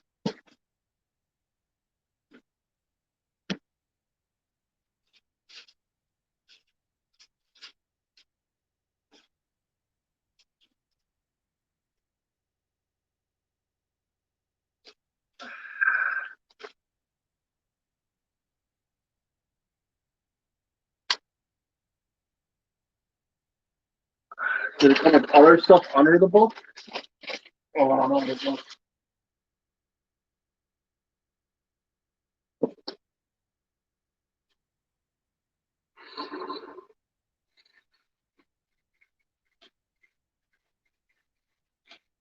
So that time I went right up.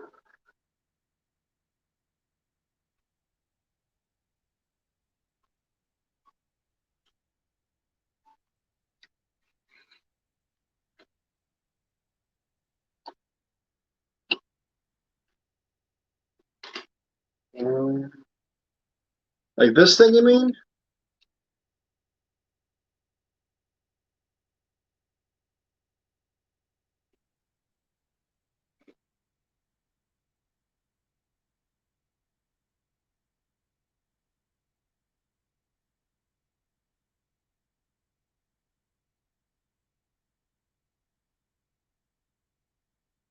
Right, it came with that. I don't know if there's supposed to be anything else in there. You got one. You should know. It's got that in it.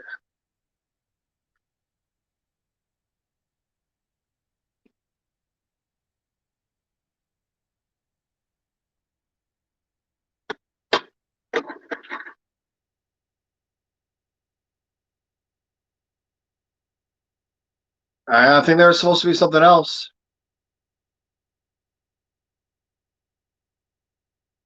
Uh, Crystal's not in there. I'm gonna have to go back and check and see what it says. Crystal's not in there.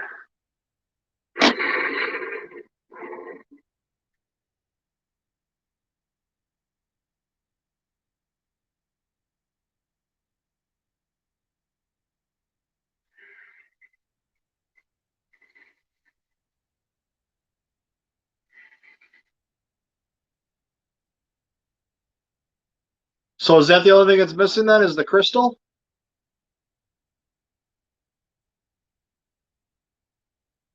Because if that's the case, I'll complain about it. Unless it just says like it comes with the wayfinder, compass, or whatever the hell piece of shit it's supposed to be.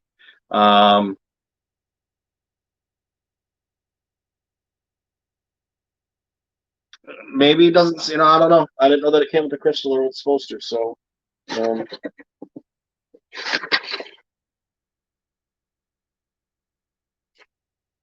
those have instructions though.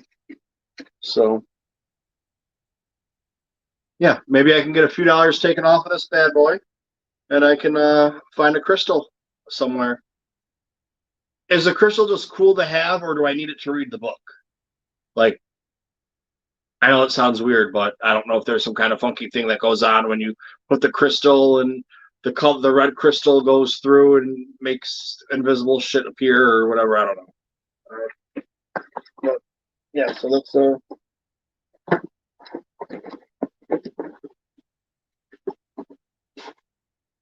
that's part of my mission tomorrow.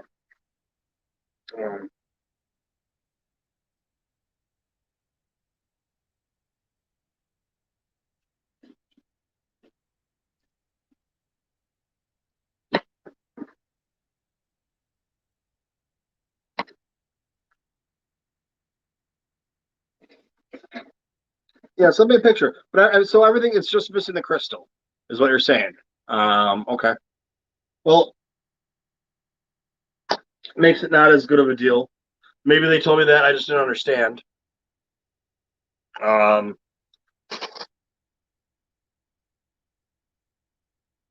Maybe I was so excited about the price, I didn't care about the crystal. I don't even know. Anyways, you guys already know what's in the bag. I already talked about this. I believe I talked about it with Josh, and I think I talked about it with Mungo when he was on here.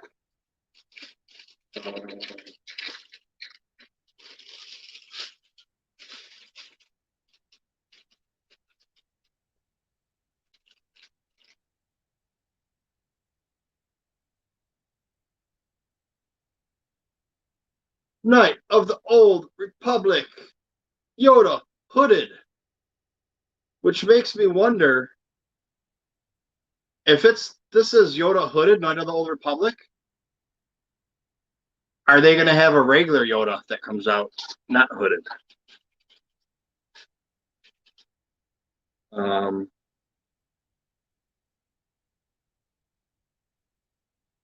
Darth Malik.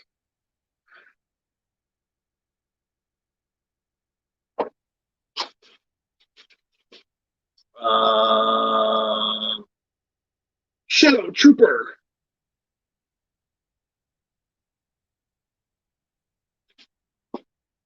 Yeah, man. I'm missing the Revan. They don't have any of the Revans, so we'll have to see what happens with that. And I'll be really, really fucking pissed if they're like, "Oh, sorry, we don't have any Revans."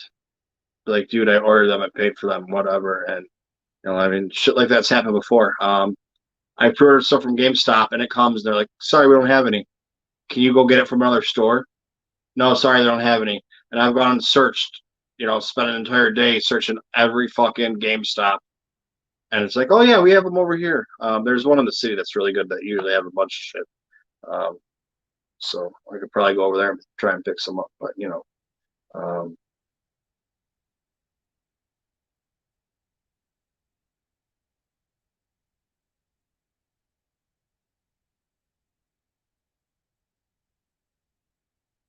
you won the toss, but you won't win the race, so it makes no difference. I'm not sure what you mean there. That keeps popping into my head. I don't know what you mean there, sir.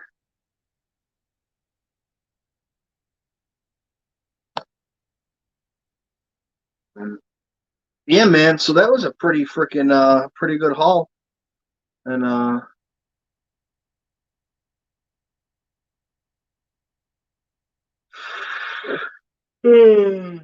get tired now. Yeah, man. Go see what's going on in that Twitterverse, I guess, before I go to bed and figure this out. And maybe I should edit some of the videos I got before I do more videos. But because that Galaxy Edge shit is cool as hell, but it doesn't need to be done today or tomorrow.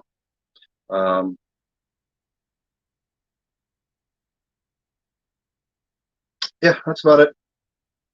That's gonna do it for today. I mean, I didn't really talk about any news because there really isn't that much news. Random Thoughts by Jack Handy or Dell, one of the two. Yeah, when I'm sitting here yawning on camera, I guess it's time for bed. So watch in the next few days, you will have a review of Dark Legends. You will have a review of the Poe Dameron book.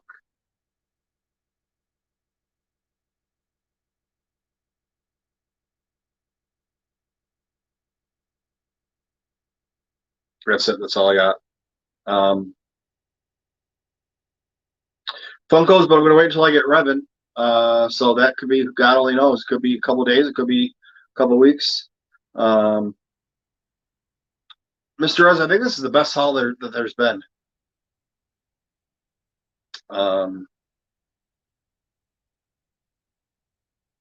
It's not done yet. I mean, it's done for tonight. There ain't no more coming out tonight. I have a video for the stuff I picked up from my buddy. That would be really nice, but I want maybe Kylo, if he's available, to come help out with that one. I still have the 10-inch Boba that I did here, but I still need to unbox and do a video. The R2-D2 that Lunga showed, I got that. I got another Yoda. I got books for weeks, and I'm not talking about doing full, ones. I'm talking about just 3-4 minute videos. Here you go. Here's what the book looks like. Here's a really quick flip through, and I'm gonna go, and do an extensive one later on. I got super chat, dude. Super chats are huge. Yeah, man. Got a super chat off of Lunga. I'm gonna set up some tiers in here. No one's got to do anything that they don't have to or don't want to. I got the Patreon too. I'm done. I'm out. Thank you everybody for stopping by. I know I said that I have a Patreon, but I don't know if I said thank you to my patrons. Earl Farmboy, Mr. Rez, Chris from Kentucky, Kylo Ren Flores, Kylo Customs, and Heidi Fetter. And if you want to hear me talk about them every week, you can. And you can hear me talk about you too. And there's going to be some tears up in this piece right soon. So, just stick around for that. And, yeah, if there was news, go to a podcast that talks about news. I just talk about whatever I feel like talking about. And today was the news. With that, I say good day. May the force be with you. My hat's cooler than your hat. Peace.